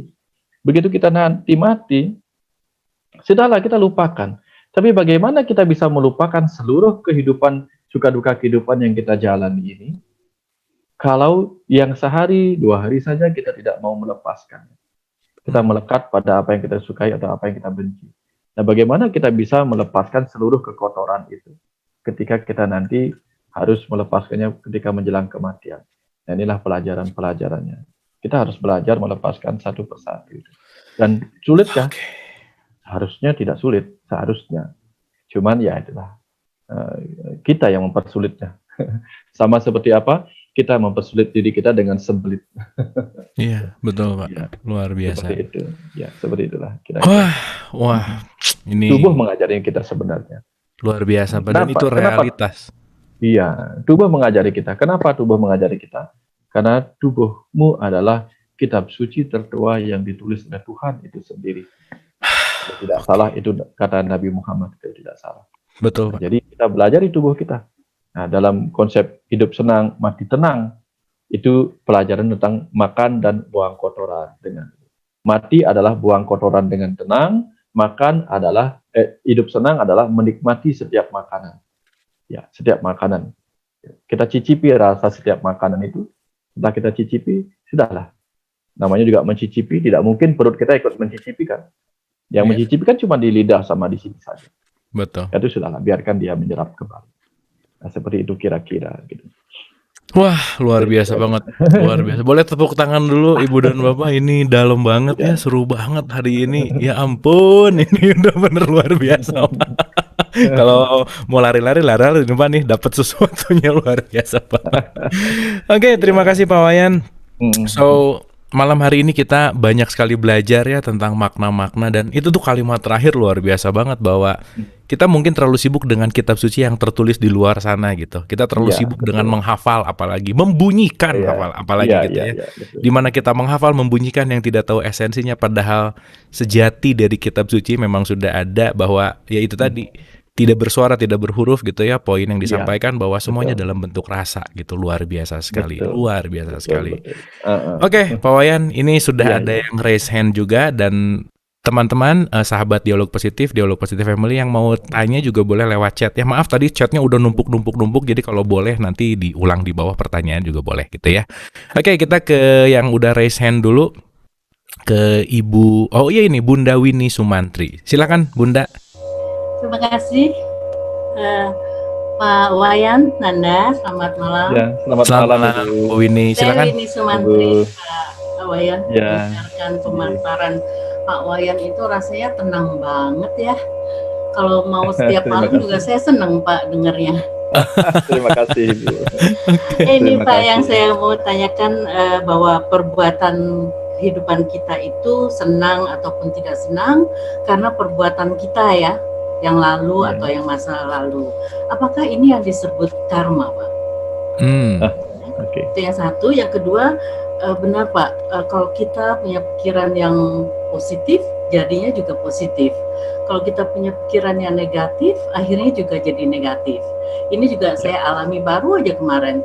Saya takut banget kalau jalan melawan, ketemu motor yang melawan arus gitu. Saya selalu biasanya bilang, ya Allah tolong saya jangan terjadi apa-apa. Tapi kemarin itu saya gini, aduh ini kok bandel banget nih motor-motor gitu ya. Bener Pak, nabrak saya dia. Nabrak saya terus ya udah pergi aja gitu. Udah saya udah deg-degannya setengah mati gitu. Itu aja Pak Wayan yang Oke. Hatur nuhun Bunda, terima kasih. Oke, saya coba recap dulu. Satu tadi berbicara tentang karma, dan yang kedua bagaimana tentang, mungkin ini agak sedikit menyambung ke the law of attraction. Kenapa yang positif datang positif dan negatif? Silakan Pak Wayan. Jadi begini Ibu, di arti karma itu sendiri adalah tindakan. Cuman kebanyakan kita menganggap tindakan itu adalah tindakan fisik saja. Tindakan fisik saja. Jadi apa tindakan fisik kita maka akan menghasilkan reaksi fisik yang sama. Bukan. Karma itu atau tindakan itu bisa berasal dari tindakan dari pikiran kita. Berpikir adalah sebuah karma. Berkata-kata adalah sebuah karma. Berucap, bersikap, tersenyum, apalagi melakukan sesuatu dengan fisik kita, dengan tangan dan kaki kita, itu tentu saja sebuah karma. Dan karma atau tindakan itu, sebagaimana hukum fisika atau hukum aksi reaksi, tentu akan menghasilkan buah. Nah, inilah disebut sebagai pahala dari karma atau karma pahala atau karma pala atau tabur tuai atau amal dan dosa. Nah, jadi artinya apa? Hanya dengan memikirkan sesuatu pun kita sudah melakukan tindakan. Dan tentu hasilnya seperti yang disampaikan sebagai law of attraction itu. Karena begitu kita terus memikirkan sesuatu, ketika kita memikirkan, maka alam semesta sebagai ibu kita akan bertanya, maksudmu yang ini nak? Maksudmu yang ini nak? Begitu. Jadi kalau kita berpikir terus, saya takut ketabrak. Maksud pun takut ketabrak yang ini ya nak. Kita ketabrak yang itu. Saya tidak suka ketemu orang yang cerewet. Saya tidak mau punya pasangan cerewet. Tidak mau pasangan yang cerewet. Maksudmu pasangan cerewet seperti ini, maka kita akan dapat pasangan yang cerewet seperti itu. Karena apa? Karena ketika kita bicara atau berdoa dengan rasa takut, alam itu bertanya, maksudnya kamu takutkan yang ini ya? Jadi makanya alih-alih kita membenci apa yang tidak kita inginkan, lebih baik kita mencintai apa yang kita inginkan. Jauh lebih bagus. Ya, misalnya, aduh saya tidak mau yang pahit, saya tidak mau yang pahit, saya tidak mau yang pahit. Maksudnya yang pahit kayak mana? Ada yang pahit kayak begini, ada yang kayak begini. Itu yang ditawarkan kepada kita. Ya. Jadi contohnya begini, saya tidak mau minum alkohol. Maksudnya alkohol yang mana? Alkohol yang 70%, alkohol yang 5%, alkohol yang whisky, alkohol yang begini. Maka kita akan disajikan pilihan-pilihan alkohol. Nah, tapi kalau kita bilang, saya mau yang manis, saya mau yang manis. Manis yang mana, nak? Manis yang ini, manis yang ini, manis yang ini, seperti itulah. Jadi kalau kita misalnya, oh saya takut ketabrak, saya takut begini, saya takut begitu.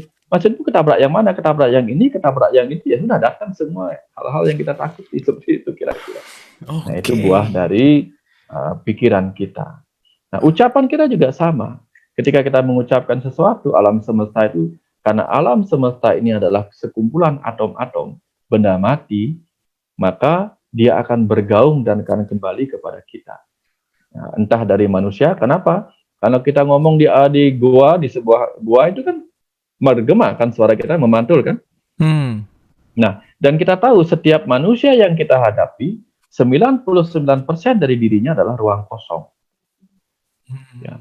Karena manusia kalau dibakar, jasadnya itu tinggal cuma segenggam barangkali. Ya, tapi dia dipenuhi oleh ruang kosong. Nah, karena manusia adalah ruang kosong, maka ucapan kita kepadanya akan bergaung kembali kepada kita. Oke. Sama seperti kalau kita tersenyum. Cara kita tersenyum kepada dia juga akan kembali tersenyumnya seperti itu kepada kita. Kalau kita tertawa pada orang, orang juga akan tertawa pada kita.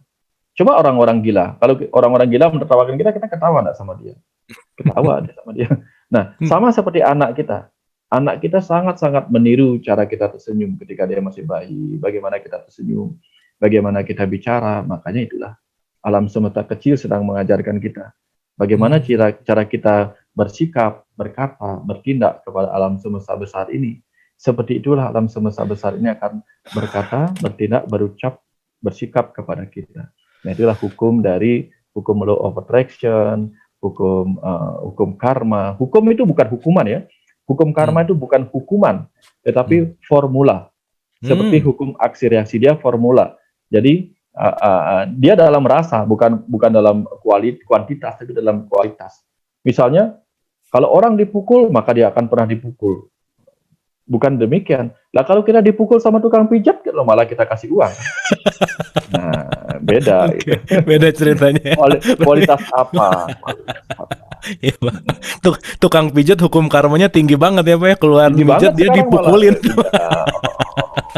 Itu ada, istriku rambutnya dijamak-jamak. Kamu marah enggak? Ya marah, siapa? Ada cowok menjamak-jamak rambut istrimu. Kita marah enggak?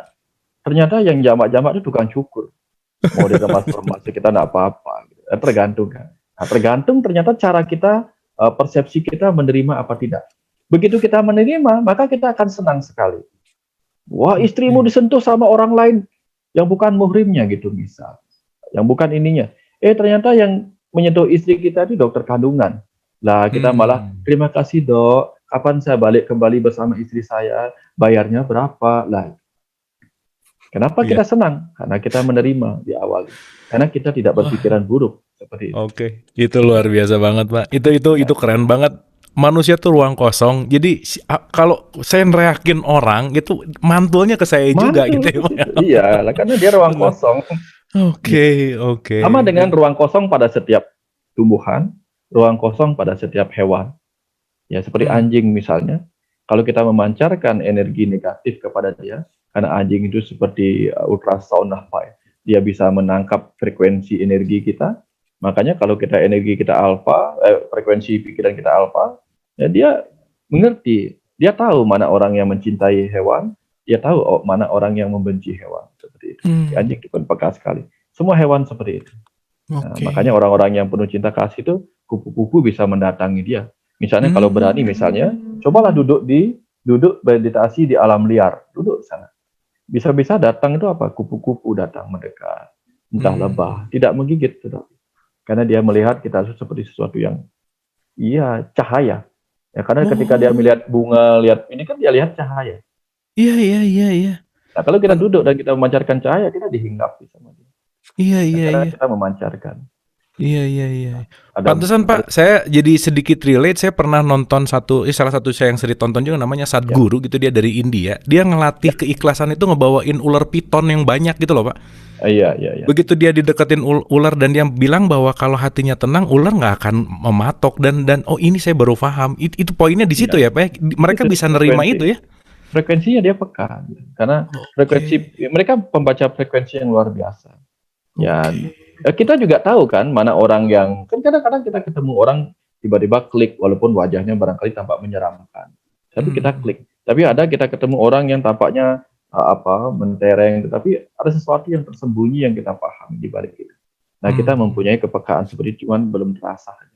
Karena kita banyak menggunakan ego kita untuk menilai bukan dengan rasa. Oke. Terima kasih Pak Wayan. Wah, mudah-mudahan Bunda Winnie dapat ya. Ini jawabannya keren banget, luar biasa. Oke Pak Wayan, ini datangnya dari private message, jadi cuman ke saya gitu. Pertanyaannya begini. Kang Abu bertanya pada Pak Wayan, bagi usia saya yang menjelang 70 tahun, kematian bisa lambat, bisa cepat. Apakah masih ada waktu? Bagaimana caranya untuk bisa belajar di titik tengah? Nah, ini kaitannya sama usia dan titik tengah, Pak Wayan, silakan. Ya, ada begini. Sesungguhnya manusia itu di usia 70-an tahun, di usia menjelang matang itu, dengan sendirinya tubuhnya sendiri sudah mematangkan dirinya. Ya samalah seperti buah kelapa. Ya buah kelapa kalau ingin dijadikan minyak itu kan yang dicari kelapa yang tua. Artinya sesungguhnya ketika orang dewasa, orang sudah menjelang tua gitu, tidak tahu kenapa. Secara penelitian itu disebutkan bahwa orang-orang tua itu tiba-tiba terhubung antara otak kanan dengan otak kirinya. Antara rasa dan rasionya terhubung sedemikian rupa. Sehingga kebanyakan orang-orang tua itu menjadi wise dengan sendirinya. Kecuali orang-orang yang menghalangi dirinya wise dengan berusaha untuk menjadi awet muda. Nah, makanya ketika dia awet muda, harusnya dia orang tua mengambil gerakan-gerakan anak muda. Misalnya penuh ambisi seperti orang muda dan sebagainya. Tapi begitu dia mengikuti secara alami dirinya, tubuhnya, ya rambut memutih. Contoh ya, rambut memutih. Kenapa rambut memutih? Sebuah pesan dari kepala. Sudahlah, jangan pikirkan yang hitam-hitam dulu. Sudah saatnya kamu memikirkan yang putih-putih. Ya. Kemudian telinga menjadi menurun pendengarannya. Sudahlah, kurangi mendengar yang di luar, belajar mendengar yang di dalam. Ya, kemudian mata mulai tidak mampu lagi melihat jauh. Lebih banyak dia bisa melihat dekat. Sudahlah, jangan terlalu jauh-jauh melihat dan ingin memperbaiki yang jauh. Perbaiki segera dirimu sendiri. Semakin tua diajak semakin bijak. Kemudian kaki mulai tidak kuat melangkah jauh-jauh, lebih banyak duduk. Sudahlah, belajarlah duduk. Belajar zikir, belajar duduk. Jangan mengejar apalagi yang mau dikejar, berjalan saja susah apalagi mau mengejar. Jadi perjalanan sudah mau berakhir, berjalan pun susah. Jadi belajar duduk artinya apa? Belajar mendudukkan setiap permasalahan, belajar mendudukkan setiap kenangan kepada apa yang ada di tempat itu. Misalnya kita mengenang ini, belajar mendudukkan ingatan-ingatan kepada apa yang penting dalam ingatan itu. Nah, itu belajar mendudukkan diri kita sebagai orang tua. Belajar mendudukkan anak-anak kita sebagai orang yang berkembang. Dulu kakek nenek nggak seperti kamu loh. Ya sudah jelas lah itu. Kalau dia sama seperti kita kan sama-sama menua jadinya. Ya faktanya memang cucu saya kok nggak seperti saya waktu muda dan lain lagi. Beda, setiap orang nggak pernah sama. Nah, belajar mendudukkan kebenaran pada kebenarannya sendiri. Jadi banyak sekali yang dipelajarin oleh orang tua. Nah, kadang-kadang semakin kita tua nanti, ya bahkan kita kencing di kamar, di kasur, buang kotoran di kasur, kita bahkan tidak bisa mencium lagi. Penciuman kita berkurang. Artinya apa? Kita belajar menerima kelebihan dan kekurangan yang sudah pernah kita lewati di kehidupan ini. Ya sudahlah, mau diapakan lagi? Mau perbaiki tidak bisa. Nah, belajar menerima. Nah, sebenarnya tidak ada masalah di usia 70 tahun itu. Ya, karena tidak pernah tahu kita apa yang sebenarnya yang cukup waktu kita tidak pernah tahu. Siapa tahu dengan usia 70 tahun kita akan hidup, ibu akan hidup atau bapak akan hidup hingga 100 tahun. Who knows? Dan itu akan punya waktu 30 tahun lagi. Yang barangkali kita yang usia 50 tahun kita nggak pernah tahu. Apakah kita akan sampai di usia 100 sehingga punya waktu 50 tahun lagi, kita nggak pernah tahu. Every day is a single present. Every day is a single present. Oke, Pak. Setiap hari Beautiful, adalah ya. Setiap hari adalah hadiah itu sendiri. Setiap terbangun adalah hadiah. Cuman ketika kita sudah belajar spiritual, kita akan menikmati setiap hadiah dengan cara yang berbeda. Kalau dulu kita abaikan hadiah-hadiah itu, kita nggak ngeh bahwa itu adalah hadiah. Sekarang kita bisa, wow, what a wonderful world. Aduh, benar kata Bunda Winnie nih, dengar Pak Wayan ngomong tuh hidup kayak nggak ada masalah gitu ya. Kayak santai semuanya. Luar biasa. Terima kasih Pak Wayan. Mudah-mudahan yang bertanya tadi bisa sedikit atau ya kalau saya sih nggak sedikit, ya banyak banget dapat insight luar biasa. Oke, berikutnya ini juga menarik Pak Wayan. Selamat malam Pak Guru Wayan. Bapak Wayan secara akademis adalah dokter.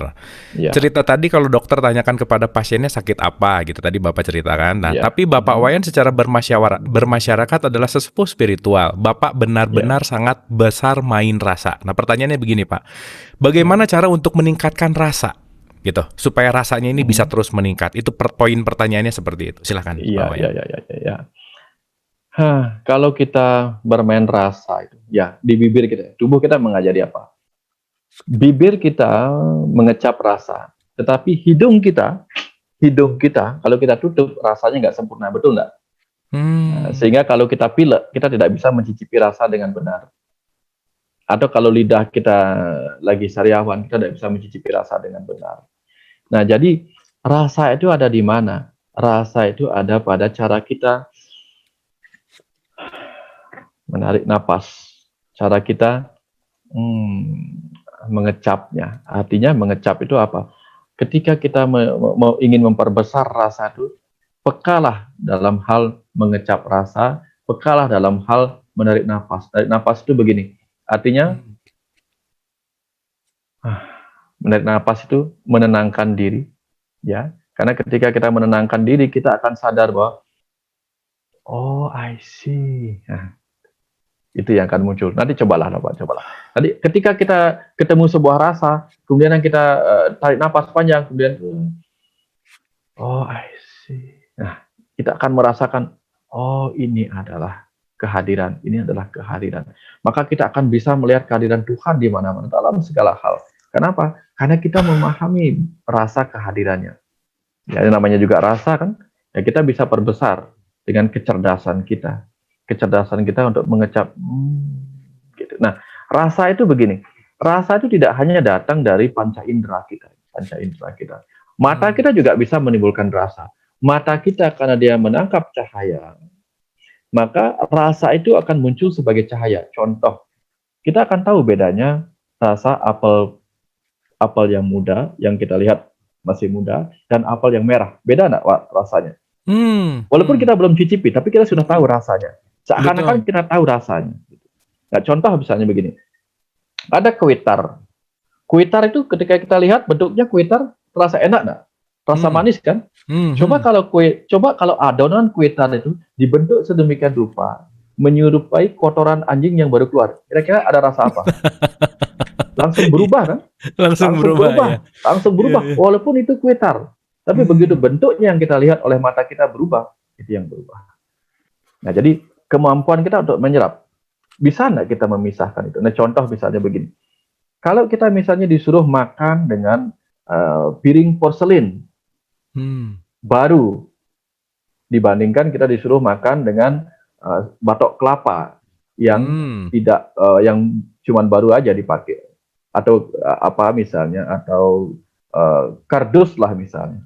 Nah, kardus. Kira-kira enakan makan pakai kardus apa piring porselin itu? Tentu piring porselin kan? Porselin ya, iya. Nah, bagaimana kalau piring porselin itu berbentuk sebagai pispot? langsung berubah persepsi kita. Lebih baik memakai memakai kardus itu. Piring dari kardus, piring dari kertas misalnya, daripada piring porselin yang berbentuk seperti pispot misalnya. Kenapa? Walaupun itu baru, tetapi bentuknya yang kita lihat membuat persepsi yang berubah. Nah, jadi rasa itu dimulai dari segala macam. Nah, kadang-kadang rasa kepada seseorang itu kita mulai baca di mata kita. Begitu kita lihat orang datang dengan wajah yang tidak menyenangkan, lalu persepsi kita, ini orang tidak ramah. Padahal kalau kita amati, belum tentu orang itu tidak ramah. Barangkali orang itu hanya sedang bermuram durja karena ada masalah. Sehari-harinya mungkin orang itu ramah. Tapi karena persepsi kita terlanjur memberi penilaian, penghakiman, akhirnya yang terjadi adalah orang itu tampak tidak menyenangkan, padahal kita belum ngomong. Ya, ada orang bertato dan sebagainya, mata kita sudah menilai. Sehingga rasa kita itu sudah dinilai oleh mata kita. Kita anggap, wah ini orang sangar. Begitu ngomong, halusnya. Seperti itu contohnya. Kita nggak pernah tahu. Jadi hati-hati untuk memperbesar rasa yang positif. Hati-hati dengan apa yang kita lihat. Belum tentu persepsi dari mata kita itu adalah sebuah kebenaran. Hati-hati dengan apa yang kita dengar. Nah, contoh misalnya, kalau ingin belajar mendengar, tutup mata supaya kita tidak melihat siapa yang bicara, tapi hanya mendengar apa yang dia omongkan. Nah, kalau kita hanya buka mata, lebih dulu melihat, karena mata kita akan selalu lebih dulu melihat daripada mendengar dari telinga kita, seperti kita melihat cahaya petir daripada mendengar suara gunturnya, maka mata kita akan lebih cepat menangkap orang siapa bicara. Tidak penting apa yang diomongkan. Tapi kalau kita tutup mata kita, maka kita hanya akan menyerap rasa yang muncul dari frekuensi suara itu. Nah, itu contohnya. Jadi itu pelajaran-pelajaran tentang belajar rasa. Belajar memahami rasa yang jauh lebih dalam. Ya. Tetapi kalau sudah terbiasa, bahwa terbiasa mata kita tidak gampang menilai orang, tidak gampang menilai dari apa yang terlihat, ya tidak apa-apa. Tapi kalau sudah terbiasa seperti itu, ya sudahlah. Kalau terbiasa selalu menilai negatif, lebih belajar untuk mata.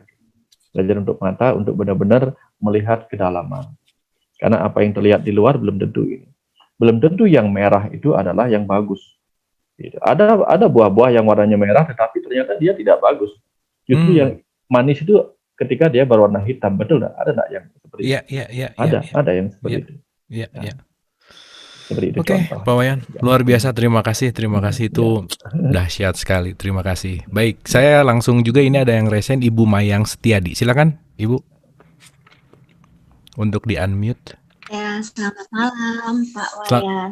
Selamat malam, Ibu. Silakan, Ibu.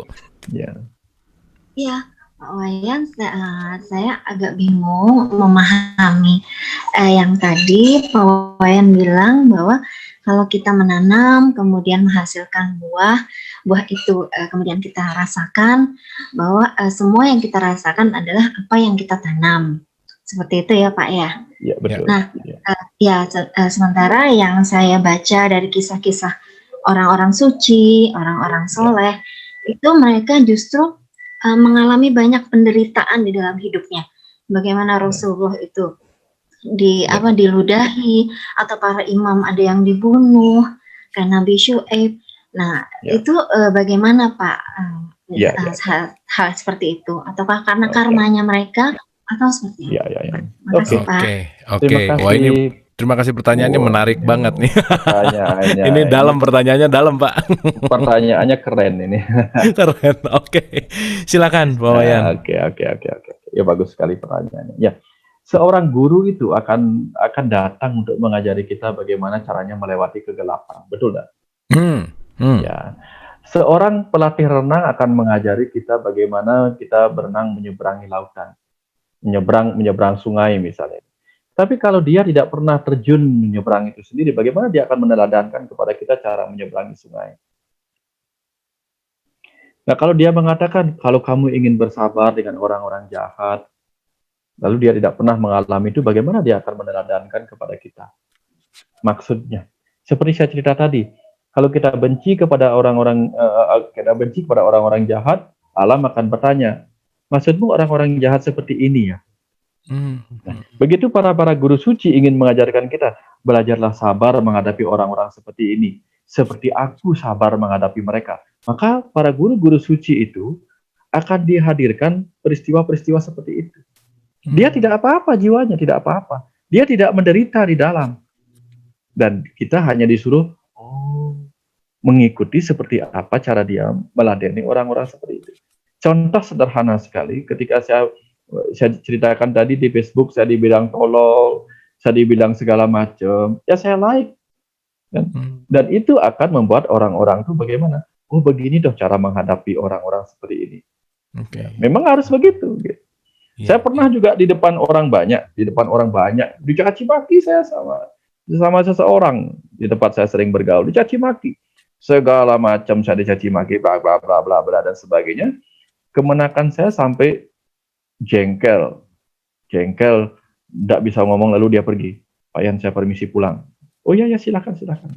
Sementara saya terus dicaci maki, segala macam. Saya ketawa, saya diam, saya ketawa.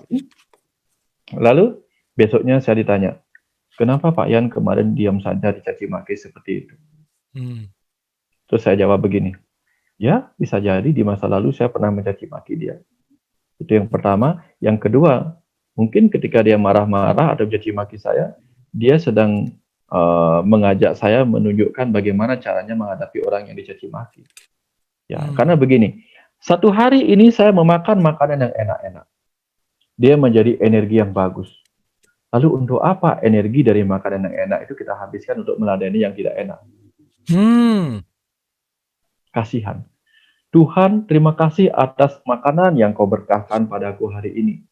Makanan ini membuatku hidup, menjadi energi. Lalu untuk apa makanan itu, energi itu berkah dari Tuhan, kalau kita pakai untuk menyakiti orang, atau meladeni orang-orang yang menyakiti kita? Kan mudarat. Lebih banyak daripada manfaat. Lah, Tuhan memberi kita makanan, memberi kita oksigen untuk kita hidup, memberi kita air minum, membuat kita bisa tidak kehausan. Itu kan fungsinya supaya memberi manfaat kepada diri kita. Kalau itu memberi manfaat kepada diri kita, kenapa kita tidak memberi manfaat yang sama kepada kehidupan ini? Yang ada Tuhan di dalam setiap kehidupan itu. Nah, itulah contoh. Maka di alam, bagaimana cara kita memberi manfaat? Seperti itulah cara para nabi. Ketika nabi diludah, dia dengan sabarnya begini. Karena itulah yang ingin. Kalau kamu ingin meneladani aku, seperti inilah harusnya. Seperti inilah harusnya meneladani hal-hal baik yang pernah kutunjukkan. Ya, seperti itu caranya. Nah, jadi kalau mereka tidak pernah memberikan contoh, bagaimana kita mencontoh? Ya. Betul kan? Kita tidak akan bisa mencontoh apa yang tidak dicontohkan. Gitu. Sehingga memang kalau dia ingin mencontohkan, maka dia harus menghadapi situasi yang membuat dia bisa mencontohkan apa yang bisa kita contoh. Nah, begitulah para guru-guru suci di masa lalu itu menghadapi semua rasa itu. Bukan karena karma pala, itu artinya begini, itu bukan pahala dari karma, itu bukan buah dari karmanya, tetapi dia sedang melakukan karma baru. Karma baru artinya cara baru, tindakan baru untuk menghadapi hal-hal seperti ini. Karena ada beberapa jenis kelahiran manusia. Sebagian orang itu lahir untuk menebus hutang pelajaran karma, hutang pelajaran rasa, termasuk kita-kita ini. Sebagian jiwa lahir sebagai guru-guru suci untuk mengajarkan kita bagaimana menghadapi pelajaran karma itu sendiri. Nah, itulah yang dialami oleh beliau-beliau itu, para guru-guru suci, para nabi itu. Perannya beda ya, Pak ya? Perannya berbeda. Mereka tidak mendapatkan pahala, tetapi mereka sedang mengajarin kita begini caranya menerima atau menanam karma baru bagi kehidupan masa depan kita. Nah, faktanya apa? Faktanya hanya dengan melakukan tindakan-tindakan seperti itu, maka seorang nabi tidak akan pernah mati.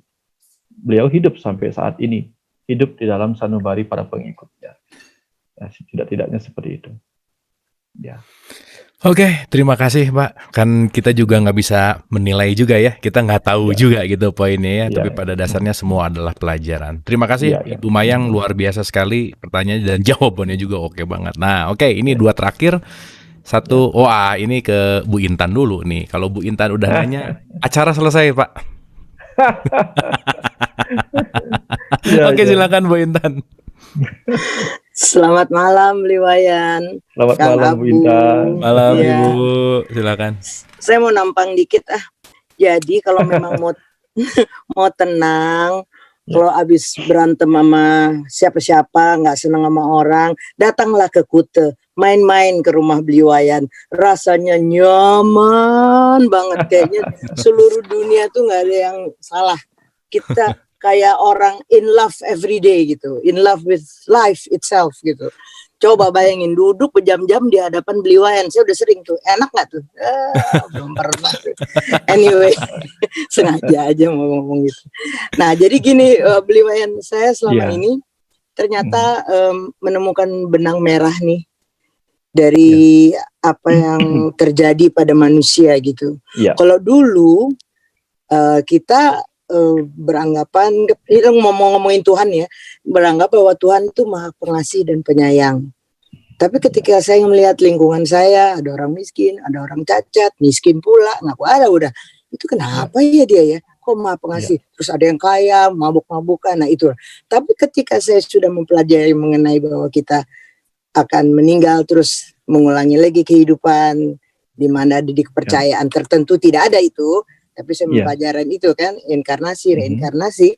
Saya baru mengerti, oh God, you're such a good guy. Jadi dia tuh tidak menghukum kan manusia. Dia menyerahkan sebuah hukum sebab akibat itu kepada universe itself gitu. Jadi, can you elaborate on that, Bliwayan? Thank you. Betul. Luar biasa. Ini harus jadi episode sendiri nih Pak kayaknya. Iya. Thank you Bu Intan, pertanyaannya keren banget. Silakan Pak Wayan.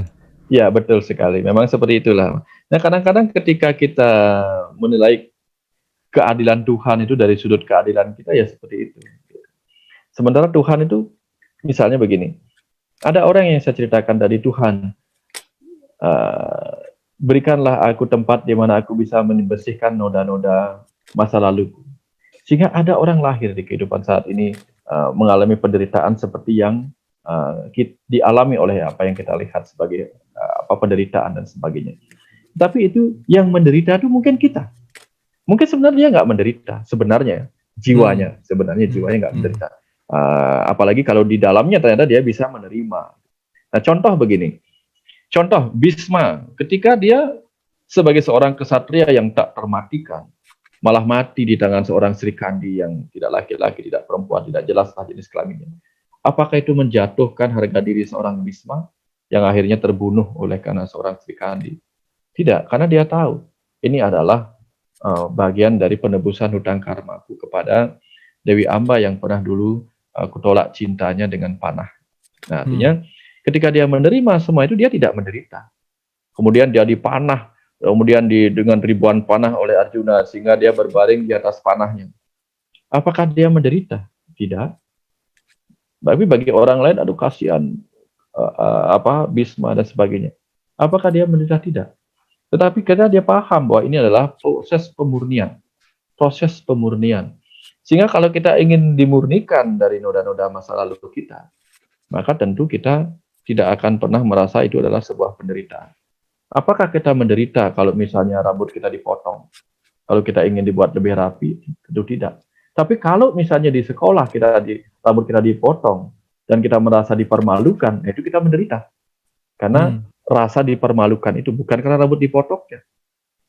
Nah, tapi begitu kita memotong rambut sendiri dengan keikhlasan kita, nah disitulah kita tidak akan lagi merasa menderita. Jadi penderitaan dan ketidakpenderitaan itu dimulai dari penerimaan ataukah penolakan diri kita, batin kita terhadap apa yang sedang terjadi sebagai kenyataan atau kebenaran.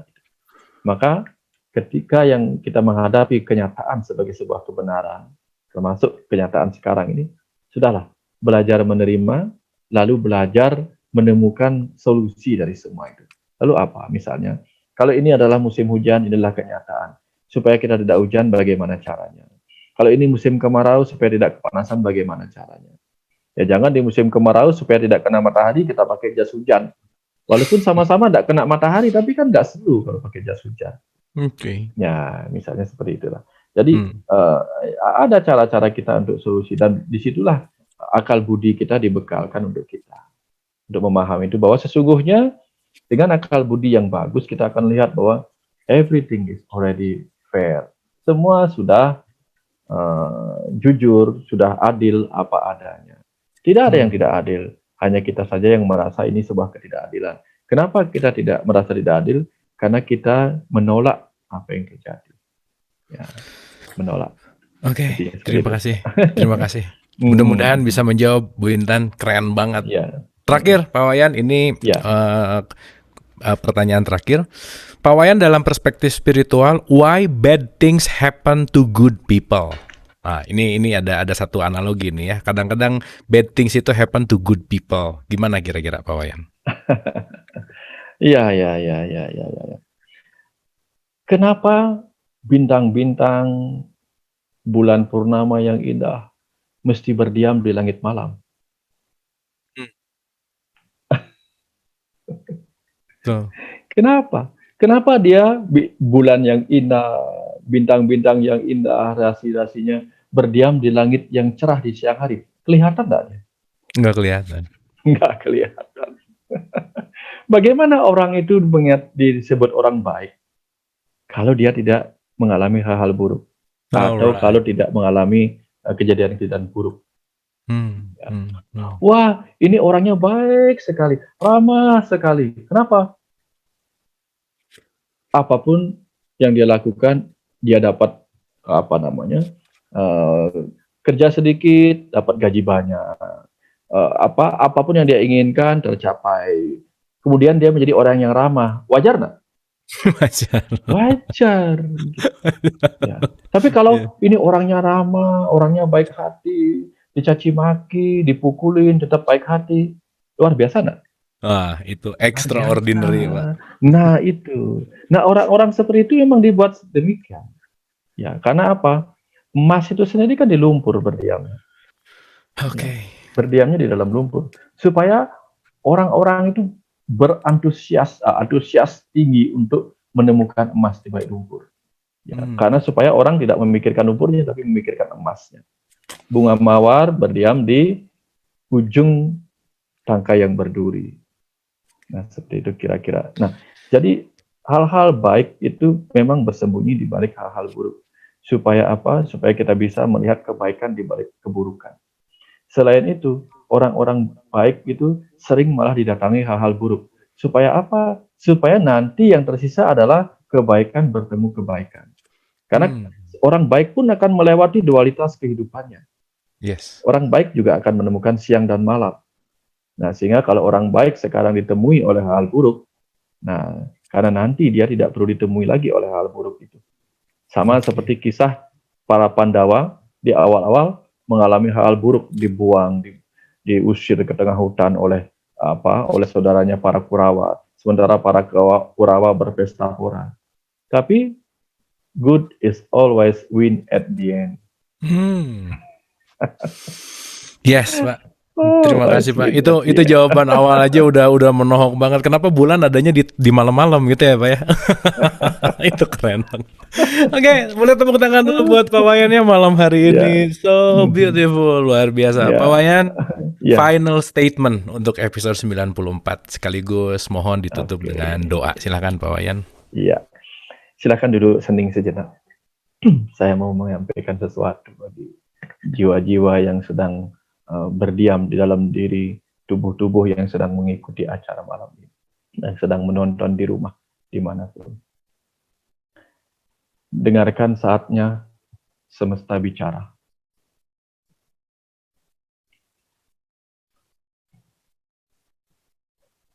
Anak-anakku, kuciptakan kehidupan ini dengan segala rasa, agar kalian bisa menikmati segala rasa, entah suka, entah duka, yang terselip di dalam setiap peristiwa. Segala rasa sesungguhnya tercipta sebagai pelajaran untuk bertumbuh dalam pemahaman bahwa alam semesta yang kita ciptakan ini adalah alam semesta yang dipenuhi oleh beragam dualitas. Belajar menerima segala dualitas, karena di situ terletak kesenangan. Belajar melepas segala dualitas, karena disitulah terletak ketenangan. Menerima dengan kesenangan, melepas dengan ketenangan. Karena sesungguhnya tak ada yang abadi di kehidupan ini, selain diri kita sendiri, sebagai kecerdasan semesta tak terbatas, yang mewujud ke dalam ciptaan-ciptaan ini, yang kelak akan menyatu kembali ke dalam ketiadaan, sebagai yang ada, satu-satunya di semesta tak terbatas ini. Anak-anakku, aku menciptakan ruang belajar ini, menciptakan pelajaran-pelajarannya, dan kalianlah yang menciptakan pembelajaran-pembelajaran di dalam kehidupan ini. Di tengah pembelajaran-pembelajaran itu, kalianlah yang menyerap pelajaran-pelajaran yang tersimpan di dalam kehidupan ini. Seraplah itu sebagai bahan untuk bertumbuh bagi kematangan jiwa kalian. Kehidupan ini tidak menyakitkan, anak-anakku. Kehidupan ini menyediakan keindahan. Ketika tiba saatnya kalian lelah, berpalinglah, menolehlah pada keindahan.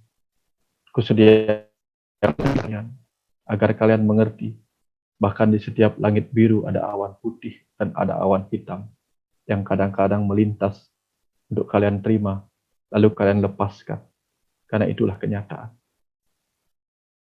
Kehidupan ini harus kalian terima apa adanya, karena itulah kebenarannya. Berhenti untuk memusatkan pikiran kalian kepada apa yang kalian tidak sukai.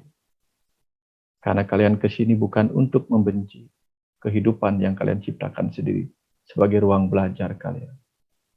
Kalian kesini untuk menyukai pelajaran-pelajarannya, menyukai sekolah kehidupan ini, menyukai segala hal yang berupa rasa suka duka untuk kalian serap sebagai bahan-bahan bertumbuh kematangan jiwa. Belajarlah, anakku. Ketika kehidupan ini begitu menyakitkan kalian, lihatlah, aku, Ibu Pertiwimu, memaparkan, menghamparkan rerumputan. Berbaringlah di situ, anakku. Berbaringlah di pagi hari. Dengan kesejukan embun, dengan cahaya pagi dari ayahmu yang ada di langit, sebagai cahaya matahari.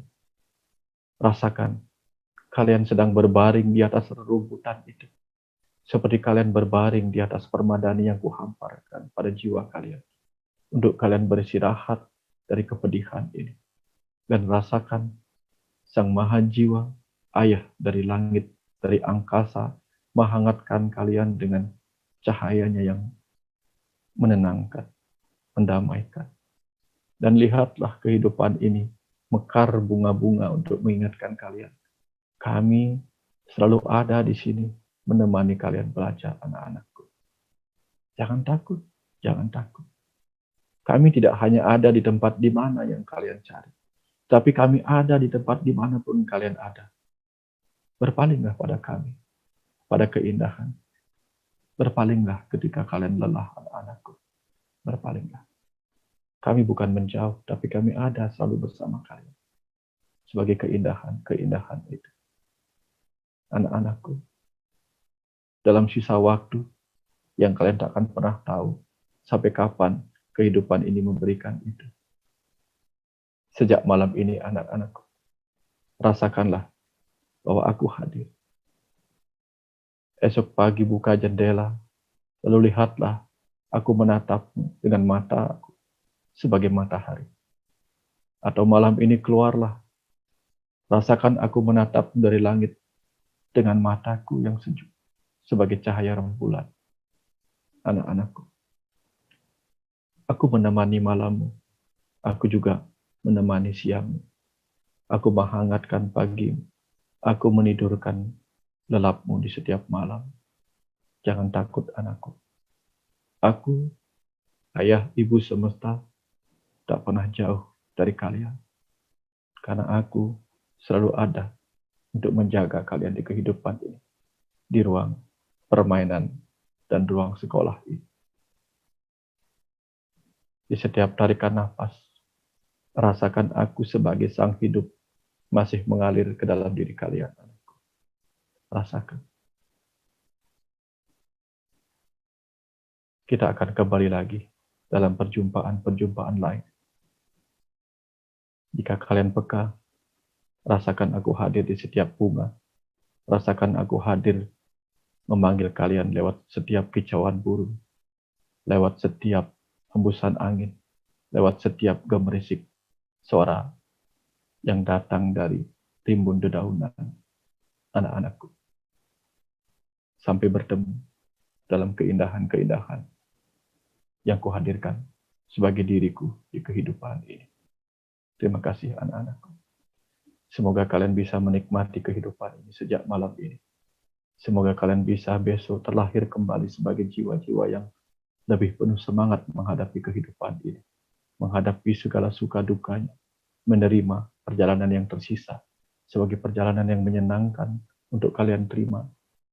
Dan kelak sebagai perjalanan yang dengan tenang bisa kalian lepaskan untuk perjalanan jiwa kembali pulang ke dalam cinta kasihku yang tak terbatas. Sampai jumpa anak-anak semestaku. Sampai jumpa. Amin. Terima kasih. Amin. Amin ya Allah ya Rabbal Alamin. Terima kasih Pak Wayan. Indah sekali, luar biasa sekali malam hari ini. Terima kasih semua yang telah hadir. Senantiasa apa yang diberikan hari ini disyukuri. Senantiasa apa yang dicerahkan hari ini menjadi bahan pencerahan juga. Yang senantiasa kita akan bisa selalu kembali lahir menjadi jiwa-jiwa yang lebih tenang. Terima kasih. Mohon maaf lahir dan batin. Wabillahi taufiq wal hidayah. Assalamualaikum warahmatullahi wabarakatuh. Terima kasih. Waalaikumsalam warahmatullahi wabarakatuh. Alhamdulillah.